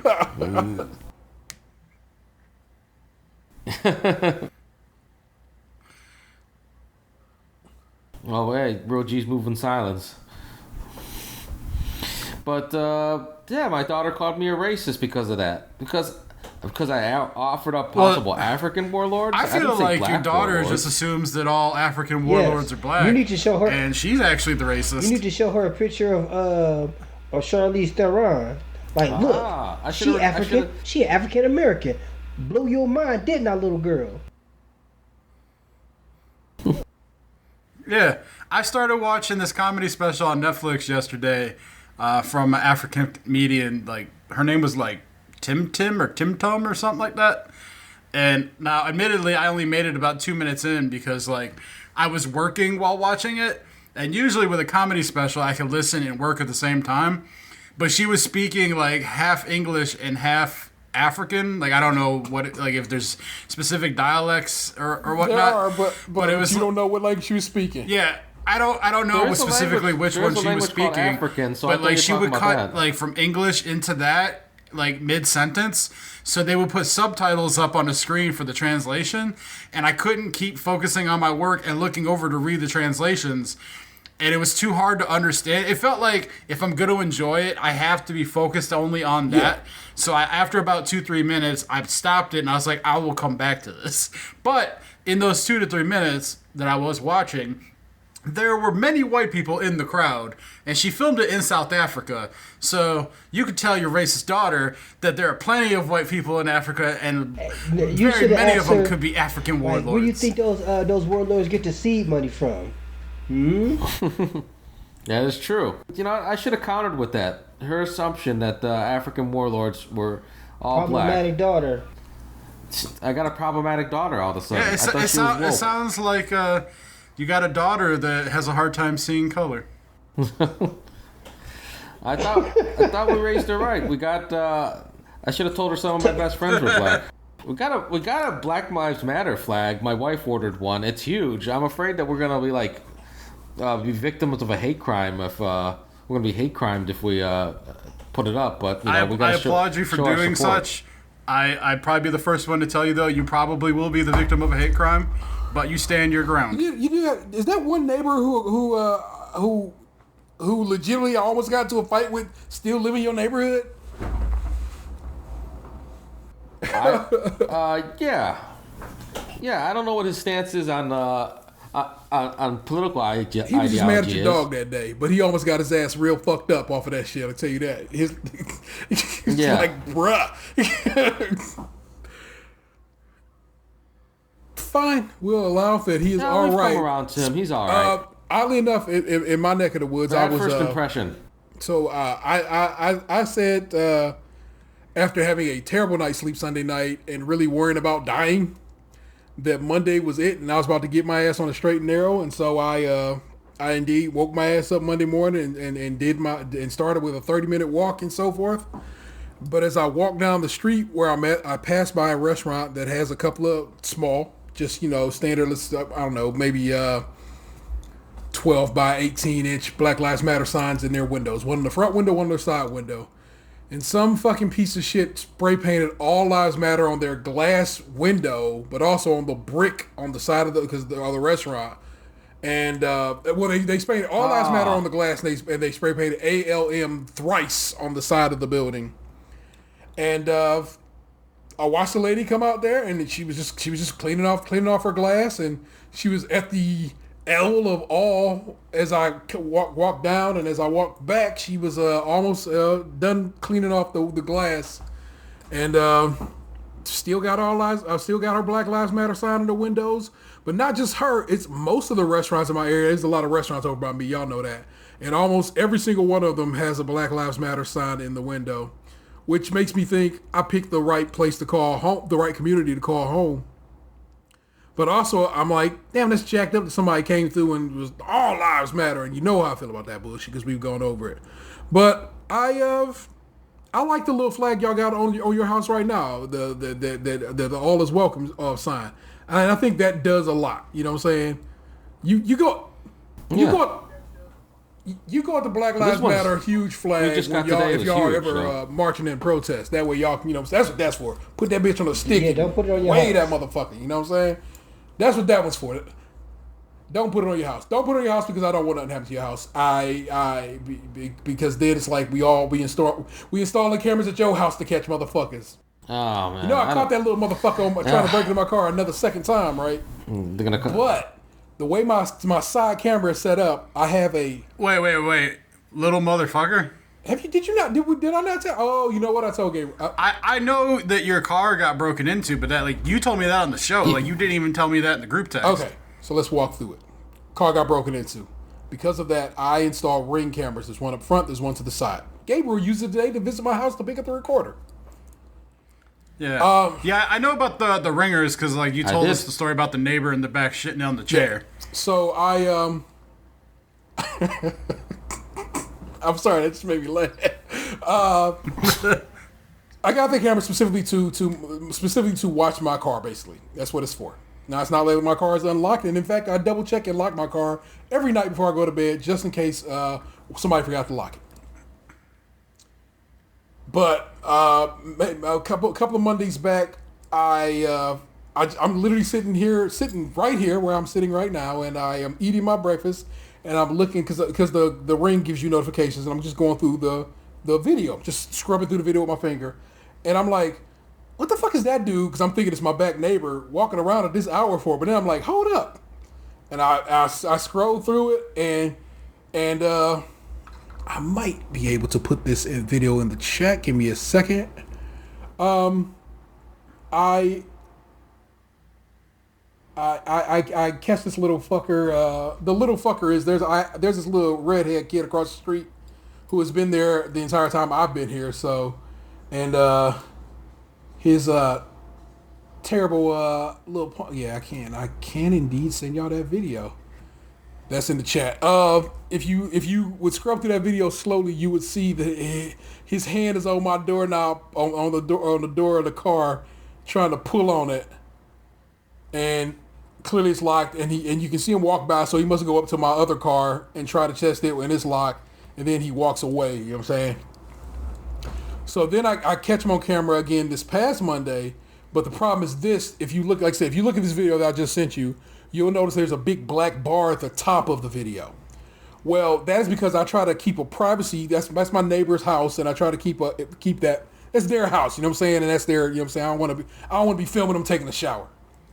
But because of that, the way he walked into the frame, his head is in the black bar. But I still know it's his lanky ass. You know what I'm saying. I know what he looked like. So now I have since gone in, I've cut down the privacy window to just cover their bathroom window, which is the window you can see in. Like I said, I have seen my neighbor shower more times than you want to know. But I don't want them to have, they didn't ask the volunteer to have their shit on tape, you know what I'm saying? And so I couldn't really do nothing with it at that time because his face isn't in the video. But I did talk to the cops and say, hey, look, I got some motherfucker on tape. I know exactly who he is. We know where he live at. My neighbors all have said that he broke into the cars too, blah, blah, blah, blah. And he goes, I can't really arrest him because he didn't take anything in the video I just sent you. He goes, but if you catch him on tape again, I can get him for trespassing. But again, because his face isn't in the video this last time I caught him, I know that I can't.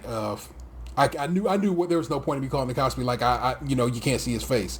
But now I have, like I said, I've narrowed the privacy block down to just over their bathroom window, and hopefully that will. Makes for a clear shot if this motherfucker come across the street again trying to break into my car. So, yeah, I have a little neighbor across the street who is a little hoodlum who as the neighborhood talks is like, he has multiple charges and is going to court this month and blah, blah, blah. And I'm like, I don't know. I don't care. I never want to accuse him of anything unless I had evidence of it. Now I got evidence of it. And I know he a little piece of shit who breaks into cars. And so, fuck that guy. When we say little, we mean like under 18. Yes, we can't whoop his ass. He's a teenager, and I can't whoop his ass. Me in this good paying job with benefits. I feel like you should almost trap him. That's what Vanessa keeps wanting to do. She's like, we should do this, we should do that. And I'm like, I'm not trying to make a glitter bomb on this little motherfucker or no, put like a Hershey bar on the passenger seat and leave nothing else in the car, just a Hershey bar. But it's really X-Lax and you just shit this brain. Well, no, because like if you get him on video going into the car and taking any property, that's theft. At that point, you've got him for trespassing and theft. That is true. I just don't want this little fucker in my car no more. Is basically what it comes down to. So I hear you. So don't think I'm not. But yeah, fuck that kid. Like, I mean, if he just breaks into it and steals, so it's like I feel like the risk of him trying to like carjack is very low, especially if he lives across the street. So it's probably like he's just trying to find easy items. So yeah, you just trap him with something inexpensive. Just make sure there's nothing else in the car. And, like, you got him on tape, like, taking it, and boom, arrest city. It'll be, like, a probation thing, probably, and, a fine and whatnot. But, like, it's like, at that point, it's like, you send the message that and maybe at that point, it'll keep him out of there, the fact that, like, you're the one who busted him. That, or, like, maybe he'll Molotov cocktail your car. Who knows? They could go either way. Bruh. But I do pay for insurance, so, hey. I mean, like, I assume he's white, which means he's probably crazy and has a bomb like lab in the basement. So it's okay if I say it. Shit, white folk is white. These white men is dangerous. It's okay if I say that shit. We all know that.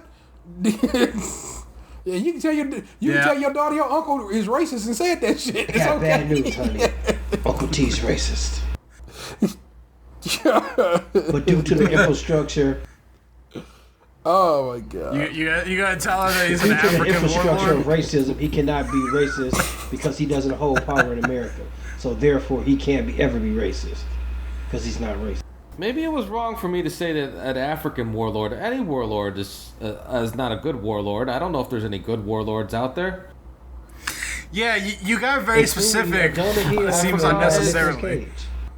That's true. Africa's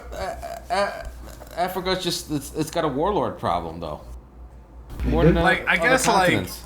You come up with what you can on the fly. It's like when we do these shows and T says something ridiculous and I got to try and come up with something funny in like 2 seconds during the intros. But like I feel like I would hope that like my natural answer would have been like sex trafficker. But like I wouldn't have been specific like Colombian sex trafficker. I didn't want to get in with that with my 9-year-old. I didn't want to explain to her why, I didn't want to say like, I don't know, serial rapist, and then that's a conversation I have to have. You know what? And that is a fair answer, and I respect the thought tree there. I guess that's what you got to consider when you're a parent. That Pandora's box of one answer leading to another question. Ate all the Cinnamon Toast Crunch without leaving that ass on. Just be like, I'm sorry, but hate is subjective. Depends on who you ask. Her conclusion. I hate whoever forgot to put the butter on the biscuit. Well, her conclusion was going to be like, well, fine, I'm just gonna say that Donald Trump's the worst person in the world, and I was like, I was okay with that, so I let it go. What did your wife say to all this? She doesn't want the kids being like that as far as politics go, because she doesn't want because she's got another friend whose kids are like going up to adults and saying, you should tell me why you support Joe Biden and I'll tell you why you're wrong. And she's like, children shouldn't talk to adults like that. And I said, well, adults shouldn't say things like that to other adults either. People shouldn't say that to people. As someone who's not a parent, I feel like as an outsider perspective, one of the hardest things would be teaching children to love everybody and trying to like shield them from the reality of hate as long as you can. So it's like I don't know how but then you start getting questions like that, and I feel like it's almost like the jig is up, Yeah, you don't want to destroy her innocence and tell her about sex trafficking and genocide and all that. But at the same time, I'm not doing a great job of discouraging that kind of thing. Like I do sometimes see a Trump sign in front of someone's house and boo that person. Like, kids, boo this man. And my wife does not love that. Boo. Yeah, and I mean that's kind of what I was getting into, because as adults, which, and I'll be honest, at 34, it's still funny for me to even say that for myself. But as adults, we have natural reactions to certain things. Like you with Trump, it's like a sign, it's an anger thing. So it's to think that we're trying to not show that to our kids I guess your guys' kids. I can't say that, but to show that to kids as long as we can. But it's hard to fight your natural inclinations. Hey, I got black kids. I had to teach them about the bad of this world real early because they have to be prepared for it. It's unfortunate. So it just is what it is. Not that your children aren't of an ethnicity. My kids are white. The darkest one can pass as white. When we had that call at work, I don't know, a month and a half, 2 months ago now at this point. Time's flying. I don't even know what day it is anymore. But on the call, it was after the protests and everything first started popping off. A lady got on the call, and she shared a story about how she tries to teach her, or she's tried to raise her kids to not hate anybody, and but then she talked about how she tried to explain to them the world, how you were just talking about, T, about explaining the reality of the situation to kids and everything. But then she said that her kids told her that she was contradicting herself by telling them to love everybody but be fearful of white people. So she's I had to take a long look at myself, because it's a hard ass thing, and I can't imagine I can't imagine what it's like for you guys on that side to have to go through that kind of bullshit every single day. I can only listen and try to appreciate what you say, but I don't know and I'll never know exactly how that feels. So I can't imagine how difficult of a task it must be to try and teach your children to love everyone in the world, knowing that not everyone feels the same way back. Mm-hmm. I mean, I kind of feel like we don't teach hate. We just are taught through. We receive it so much. That's where, the animosity comes from. There's never hate, but animosity is taught. Like we were talking. We can bring it back to like Popeyes. The things that you don't like about it because their experience is there, not because of what somebody told you, not because of what you were taught, but from what you experience. And I feel like that's the main difference. Like we're not teaching our kids that kind of stuff. We'll just see what happens. I mean, I guess like maybe for her kids it was the way they received the message rather than maybe what she was trying to convey it. But I don't know. She's the one who said that like she would, take a look at what she was feeling in her own heart, I guess. But yeah, it's just something that like I've experienced a little bit on the level, but not to the level of you guys. So, yeah. To be black in America, but you know what? Sometimes things make me feel better. And one of those things is cracking wise on idiots on the internet.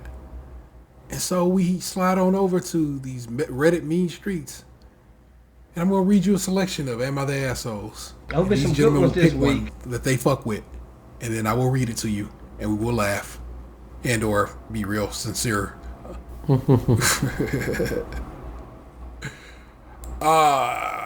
This thread has been locked by moderators. And this post removed. But I'm going to read you the title. Am I the asshole for humiliating my parents and throwing them out? Man, I wish that was still there. That sounds like a good time. Am I the asshole for being brutally honest about my financial stability? Am I the asshole for getting touchy with my doctors about doing a pregnancy test?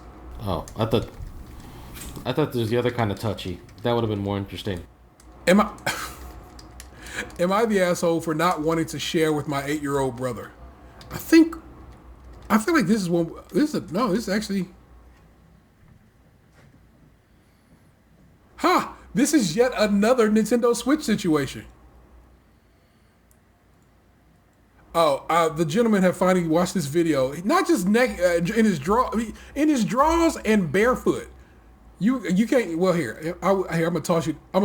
It's almost like he's like a sleepwalking thief. Yeah, that was I don't know if it's timestamp, but that was like about 5 something in the morning, going towards 6 in the morning. And so here I'm gonna send you the other one. You can see him walking away, and you can also hear him jangling in my mailboxes. Bad crime, but again, not really gone because he's not specifically on camera in that one. You can't thusly say that was him. There's reasonable doubt. And these were 2 separate days? This is the same day. This is the coming and going. Oh, okay. I was going to say, because I was like, man, is he just like it's like the Sticky Bandits. He's like the shirtless But thief. now, like I told you, I have him on tape this Monday, coming over again, trying to get into my car. So I do have him on another day. What'd you say? So after the police talked to him, where you said, I'm going to go over there.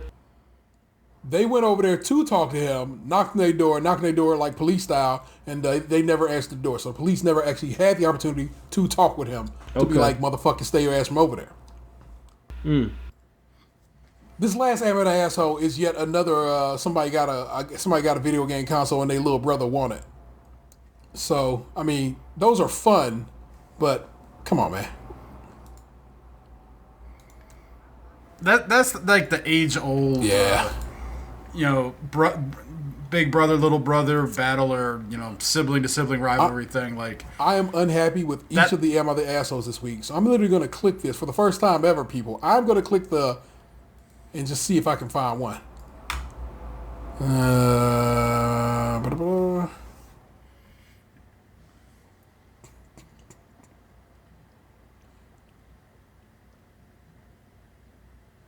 This is me.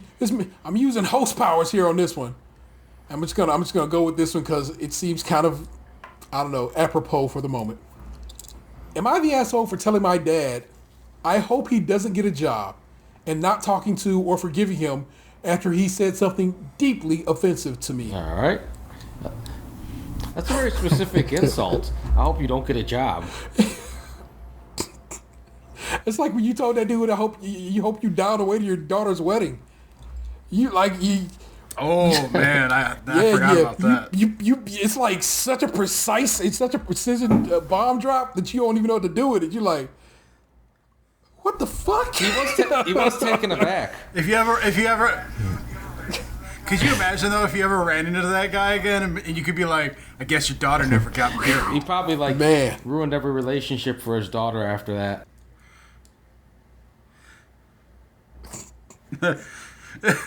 Sabotage everything. Like, bitch, you better not get married. For the past 3 years, I've been directing a project. The team I'm with is full and of great, wonderful people. As an autistic person, when it comes to something I love, I can never, ever shut up about it. We've just made massive progress, so I was especially chatty around my parents with the project and how great it was going. I often would talk about the project's heads since they do a lot of the big work with me and how wonderful and impressed I was with their work. Then my dad speaks up. He makes a joke about how I was probably dating and wanted to get in bed with the person closest to me on the project since I talked about them so much. I was mortified and told him to stop. It wasn't funny. He then keeps going with the joke and how the way I've been talking, it seemed like I was dating every person on the team. I beg him to stop. I was deeply offended by these comments. He laughs it off and tells me I need to learn to take a joke as he tries to explain for 5 minutes on how it was just a joke. I asked him to apologize and to stop. Then he goes off on a patriotic, "You're a snowflake. You snowflakes are the reason America is terrible. Why can no one take a joke anymore?" rant.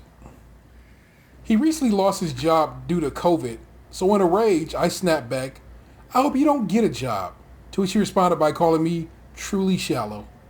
I said he is not allowed near my project ever again, even when I'm done. I'm debating not letting him see it. This is not the first time he has made perverted comments such as this about my project, which is not sexual in any way. I've made it clear in the past his perverted comments made me uncomfortable, and this straw truly broke me. My mother has been insisting on me to forgive him and apologize because he was in a bad mood and stressed. And they have been citing examples of how I say and do bad things sometimes, and they always forgive me, but even then, I can't bear to forgive him for making such a comment like that, especially considering how much I respect the people I work with. I have started to limit my interactions with him ever since. I don't intend on stopping. Am I the asshole? I feel like if someone's making you upset and uncomfortable, she's doing the right thing by distancing herself. Like, you don't got it. Like, we've talked about this before. Like, just because some people might be your family or whatever or close, like, that don't mean that, like, you got to keep fucking with them. I might be biased. And it's like, just to finish up, like, one last thing. Like, who are they to tell her how to feel? If, like, she's expressed to them that she doesn't appreciate it and they're not listening, like, then she's taking the appropriate steps. I mean, like, she could have clapped back and when, like, he got offended by her comment and be like, "What's the matter, Snowflake? Can't take a joke?" Like, well, this person has said that they're autistic, so I mean, that might not be how their brain snaps in this situation. But and plus, you know how it is. You know how it is. You be mad and you think something after the fact. This probably thought of it after the fact, was mad about it. I've met some punchy people with autism. Like they can spar. Let's see. This is a bit newer. Like I said, the reason that Vanessa picks these out for me is because, like I said, they usually been sitting for a little bit and have a little more. Well, hold on. Gabe, what did you have to say about it? I might be biased because that person's obviously using Snowflake unironically, and I hate those type of people. Yeah, the old you're a snowflake, all that good shit. You're That's rooting just, America. You're I a don't- snowflake. Yeah, people who say that with no irony Yeah. are people I don't fuck with. Being called a snowflake doesn't really piss me off. It just feels like the new age I'm not touching you. It's just fucking annoying. Yeah, 'cause at first I was like not really on the dad's side, but I could see the dad's point until he brought up the America stuff and like this is what's wrong. I was just like, it's a certain point in an argument where at first you're not wrong, but when you keep talking and digging yourself into the hole, you just make yourself wrong. Yeah, he did lose me Yeah. at that point, so maybe I'm a little biased because based on what he's saying, I can tell which way he leans. Yeah, like instead of like going all political, you could have just like ended it with a waka waka, and we all I might have been on the dad's side for the waka waka. Yeah, that's where I would have fallen. Like waka waka. All right, you got my vote. And just like it was like a episode of Curb where it's like some mentally challenged people. It was like, and they were literally being an asshole, but it wasn't Larry's fault. It's like I'm not doing this. It's like they're doing this on purpose. Like you are on their side because they're mentally challenged, but no, they have enough sense to fuck with me, and they're fucking with me. Curb is so good. I always think about the fake heart attack gif, like that, or the like Larry David like I'm not sure, I'm pondering it, I really don't like it, but I guess so meme or gif. I use that one a lot on Twitter. Oh my goodness. Well, like I said, there are but a few responses to this, and let's rattle off a few of them. This person says, "Not the asshole. If someone keeps violating your boundaries and hurting your feelings and refuses to listen to you, you're right to cut them off. If he wants to fix things, he can apologize and stop his behavior." Somebody else says, "You're the asshole," but with no explanation. And someone asks them why, and again, they give no explanation. So, sure That was thing. dad. This person says, Yeah. this person argues everyone sucks here. And this person I says, can feel see like that. I feel like you want to give your input but won't explain why, because then you might get another flare point, and you're already at the nicest of numbers. This person has 69 as their flare points, I guess. Ha ha, funny.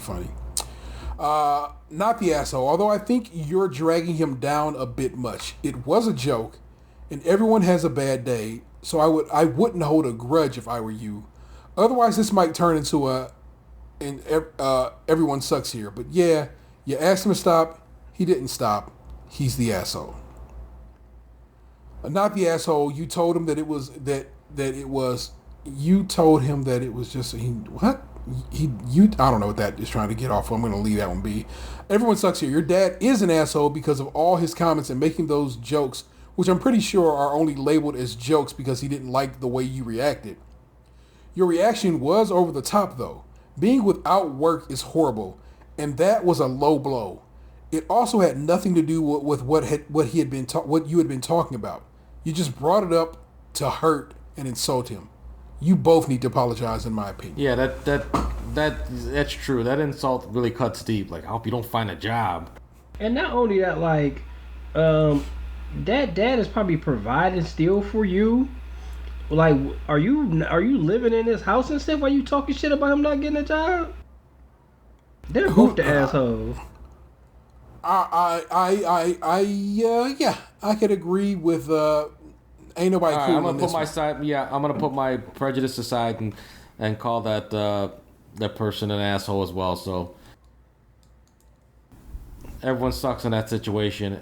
Like, imagine your kid talking shit to you. Oh, never mind. We don't got to, Gabe. Your daughter was talking shit to you. My daughter already earlier. called me a racist. It's talking cold cash shit to your ass. My daughter was fucking me the other day about me buying toys, so I can't call it, man.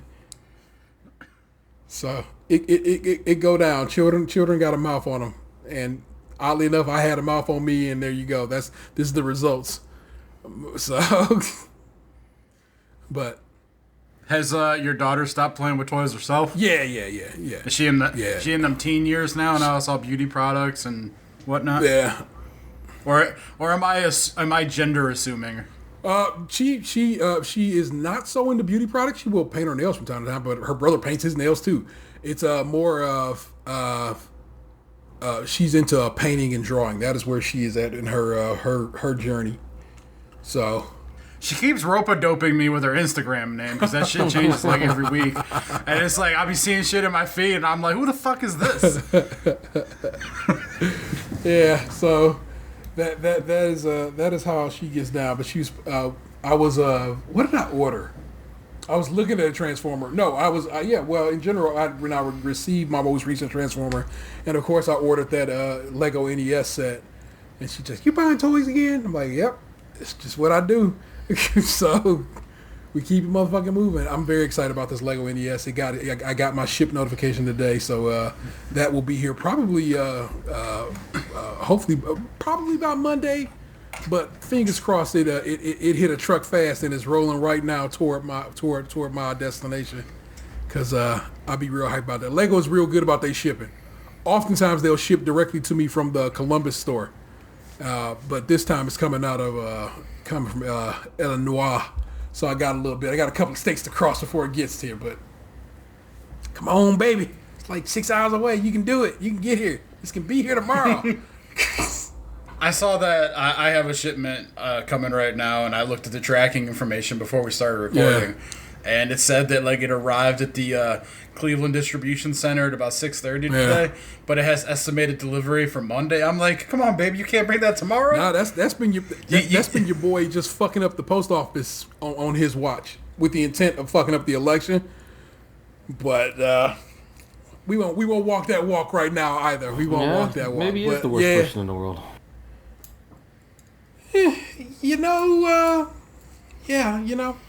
Anything's possible, I guess. You know what I'm saying? Like Kevin Garnett. So, but we gave you a show. Did you order the Optimus Prime from GameStop? Post? No, GameStop got a transfer Optimus Prime. I know today Hasbro sent me one, and they called it a deluxe something or other. It's $180. It got some LEDs and shit in it, and I was like, man, it don't ship till March, so they ain't gonna charge you till March. Maybe. I need to know: is this Netflix show a new thing, or is this like a remastered, or what is this? It is a new show. A lot of the old voices are in it still, so you can hear how old they sound. That'd be terrible. But it's like my only experience with Transformers is the 3D new movies. I mean, not 3D, the CGI movies. The movie I went and saw with you guys, and Beast Wars. So it's like I didn't watch the original Transformers, but I did put this show into my Netflix list to watch at some point. My sons have been watching it. I am super touchy about Transformers, so I'm a G1 kind of motherfucker. I bang that particular movie, that particular brand of Transformers, that series, and of course the movie. And I absolutely despise Beast Wars. The name Optimus Primal bothers me to my chest. Optimus Primate. No, it's Primal because he's primal. And the thing is, people right around a box's age, that is their Transformers, and they fuck with them motherfucking that gorilla ass Optimus. I actually my favorite was the Velociraptor, but that's because Jurassic Park is my favorite movie, and Velociraptor is my favorite dinosaur. Really? So, just hands down, the Velociraptor is your favorite dinosaur. Even the new versions with the feathers. I mean, like the Velociraptors in the OG Jurassic Park movie is what like really got me liking them, but like. I'm not gonna hate on all the odd members of the family. What it is just science has come along and has figured it out. Been like, okay, so it turns out Velociraptors probably stood about 3.5 to 4 feet tall. They definitely had feathers, and they indeed were like I said, they were raptors in the keenest sense of that word. You know what I'm saying? So I've always thought that interesting. I love dinosaurs, and like I said, me and science, bro. I mean, I'm saying down like faux flat. Space, dinosaurs, and shit in that vein is my fucking Get Down. When we lost this rocket we lost this rocket to Mars the other day. I am so excited about that new rover because it's like the most Cadillac of rovers we've sent to Mars. It comes with a drone built into it. So like as it comes down through the Martian atmosphere, it has high def cameras to shoot an actual descent into Mars, so we can see what that looks like. It has all kinds of cameras, all kinds of tools. It's going to bring back samples. It's going to be set up to bring back samples from Mars. It's going to collect them basically, and another mission is going to come and then get the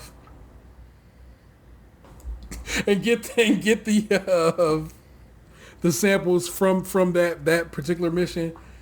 And like I said, it has a drone on it that's going to eventually pop up out of the rover and fly a bit around Mars in an atmosphere where we don't really truly understand how our propellers would work in that air environment, because it's just not the same and so forth. I'm super excited about that. Elon Musk, SpaceX launched their test rocket of their big ship, their big people moving ship of yesterday. Looked like a goddamn grain silo floating through the air, but it was so kick ass to see it. So I'm with you, man. Dinosaurs and fucking space shit has always been my go-to, man. I read so many books around the time I read Jurassic Park that was in the dinosaur vein. Raptor Red and all the other. It's just, yeah. I gets down with the get down. Well, like Netflix added Jurassic Park to the library. So while I was working yesterday, I put on the first movie and I watched it, and then I watched the second one to end my workday. And it's like the first one, I feel it's like so well done, and it does a great job of conveying how dangerous the dinosaurs can be. My problem with the second one is like it did that on some level, but then it like made it like comedic at times too, and it takes away from the seriousness of the situation. Like at one part, like Julianne Moore is running through like the little like field to get to the command center, and like the Velociraptor jumps on her, but instead of like mauling her to death, he just like rips her backpack off. It's meant to be terror, but not so terrifying. That's why I felt Julianne Moore. Jurassic World got back to that, like, this shit is real fucking scary and dangerous. You know what I'm saying? When that motherfucking dinosaur just ate that lady out of nowhere, like, what did it do? No. Didn't a pterodactyl snatch her ass up and then drop her? Yeah, it came down in the like... big tank. Is that how that went down? That was while it was flying over, all of a sudden it jumped up and ate her. The big shark one jumped up and just and then what was fucked up about that is, you know, in most Jurassic Parks, a bad person gets eaten. That lady didn't do shit bad. She was just trying to be her best and watch them kids. Yeah, and just got so fucked up. And I thought that was Carrie White. Here was the thing. I like watching the first one though, because like I feel like it was so well done for the time. But, like, it was interesting watching it back and, like, just seeing how obviously fake the Samuel L. Jackson arm was when Laura Dern finds it. Yeah. Like, seeing her have to pretend that that's, like, a real arm and she's freaked out was kind of like, hey, you tried. Oh, my gosh. Acting. How old do you think my boy, Anthony should be before he can watch that? What is that? Is that... probably like 8 or 9, maybe. PG-13, John, right?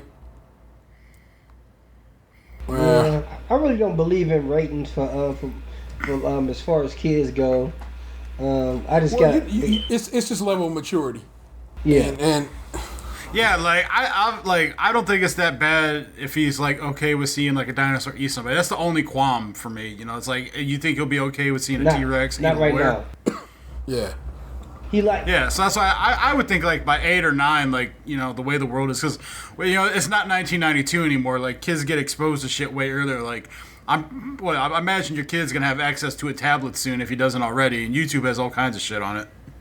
Yeah, he goes on YouTube rabbit hole sometimes, but it's more like freaky ass talking toys are just talking nonsense. They don't be talking like nothing dirty. It's just like, no, that's weird. That don't sound right. I don't want you watching that. Yeah.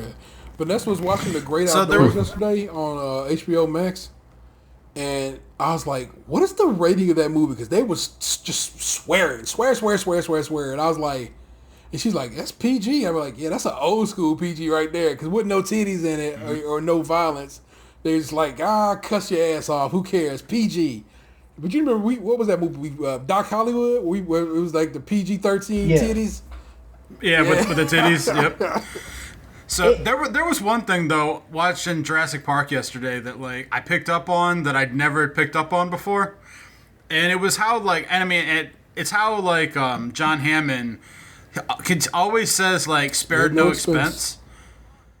But he gets into an argument with Wayne Knight's character because Wayne Knight bid low on the contract to be the tech guy. So in that instance, John Hammond did spare an expense, and it ended up coming to bite him in the ass when, you know, he pulled that shit and tried to steal those embryos. Nice. Have you read those books? So I started to read the first Jurassic Park book, and I don't know, I just never, like, finished it. Like, I think, honestly, I got it, and it was around the time that, like, my dad made me move in with him, and I just never picked it back up. But that's the thing I find interesting about the second movie, is that the second movie actually starts out how the book starts out, rather than the first movie starting out how the book starts out. I always found that to be very interesting. And also, when I first saw the movie, was salty about, because I just read the book in preparation for seeing the movie, and it was so it swayed so differently for a while there that I was like, fuck this, man. But Michael Crichton, if I'm not mistaken, was a known asshole and racist, but a hell of an author. And those books were really, really, really well done. So I would say, if you are ever getting to a book reading mode and or listening mode, you give Jurassic Park and Lost World a listen. Maybe racism is the spice of literature. You know what? Maybe, because I'm gonna write that one down. Works for Stephen King. Stephen King is is right? quite saucy. It makes it real. I mean, as we can see now in 2020, they still don't like us. So Stephen King just spitting the truth. Well, people, I started to shut it down, and then we started chatting again. But now I'm gonna shut it down again. Thanks for joining us. All right. But wait. It has been nothing but a delight, and it always is, because these are my best friends, and I love talking to them. And I don't say that jokingly. Literally, these are my best fucking friends. There are none that rise above them. My partner is my partner, but these is my motherfuckers. And they know things even she don't know. Because that's how we roll. But two of us, literally. Yeah. I mean, T handed me a Kit Kat the other day, and I didn't have a mask on. Oh, so y'all do got the Kit Kats now? We do. We're ready to go Sunday if everybody has that time open. Kit Kats are on deck. But housekeeping, please rate, review, subscribe, and share the show wherever possible. I was emailed from Google yesterday saying, hey, make sure you've moved the show over, because Google Podcasts and Google Play Music are going away, and you want to be on our new shit. I don't know what their new shit is, but I'm there. The show is there. And then so you are able to listen to it. But we're also over on YouTube, and we also stream on Twitch. And I'd like you to subscribe to both of those, because the more people subscribe and the more interaction we have. And our YouTube channel has not moved in subscriber numbers in quite a bit. And I don't like that. Fix that problem. Just go subscribe to my goddamn YouTube channel. It's easy as shit, people. Just push the goddamn button. You don't even gotta watch my shit. Just subscribe to me. Give me some numbers, people. It's all I want. It's a numbers game, and shit don't add up somehow. Oh, and give us a follow. I would say do it, because obviously at some point this shit's gonna end and we're gonna make more videos, and you want to see them shits. You can also follow us on Twitter. That's at Skimpod, SKIMPOD. I don't tweet as much as I should from there. But Box has access to it, as do I. I used it the other day. Yeah, I saw that. Yes, I did see that. Yeah, because you retweeted the shit like 12 hours after I already handled it. Well, hey, I was stunned. I was more like I was taken aback. I was like, what the fuck is going on over here? Because I see all these the numbers. I'm like, what the hell is going on over here? I'm like, oh, shit. Well, okay. There we go. Good stuff. Thanks, April. You know what's up. Actually, I wrote her a little something on my own personal page, so it's all to the good on that situation. If this was back in the old days, she would have gotten a signed card and a board game from the dollar store. Dollar store trivia. Yeah, once upon a time, man. Yeah. Maybe it's time we bring it can't go back. to dollar store no more though. Well, yes, we can. I know, but like we can still run the That's true. trivia. That's true, but that's up to Anthony if he is so inclined to run some. I'm not saying that we gotta like give out like a prize or something, but like I mean shit, we've been sending some people some shirts like We can at least send. we have We options. can at least send a thank you card. Trust the process, people. and a mug. Yeah. Man, we don't get. Not to let people know too much about this, we can't be sending free shit out no more. we don't have the access to the couriers. Are you sure? Are you sure about that? I mean, Yeah. I can. Magic can always happen. Who knows? But Well, because I'm saying like maybe some of us here lost access, but maybe some of us didn't. Okay. if you want to support the show financially and have a few bucks to toss our way, you can join our Patreon, where members at the $5 and above tier get extra content each month and early access to new shows. We also have merch available over on tpublic.com/user/stays crunchy and milk, all one word, where our lovely patron, April, copped a shirt. She copped it in what I believe is heather gray, and I like the logo up against that. I also like it against white. I think if I when next I cop another skim shirt, I'm not gonna go dark like I normally do. I'm gonna go a brighter shirt because I like the way the logo looks on that. Give us a call if you are so inclined. 216-302-8763. That's 216-3028-POD. We love to hear from you. Yeah, T played one for us this before the show, and let's just say that I hear you loud and clear. You sorry people, it was privet, so you didn't get access to it. That was for family sharing. But it's dope as always when it goes down like that. So speaking of family sharing, are we gonna try to get some more people on before the never mind. You know what? This is how we do the show now. So I don't see why we couldn't get more guests. And if you have a guest that you think we should fuck with, holler at us. Maybe holler at them first, so they know what the deal is, and then let us know, and then we can make that shit happen because that's how it goes down out here. I would like Punky Brewster on the show.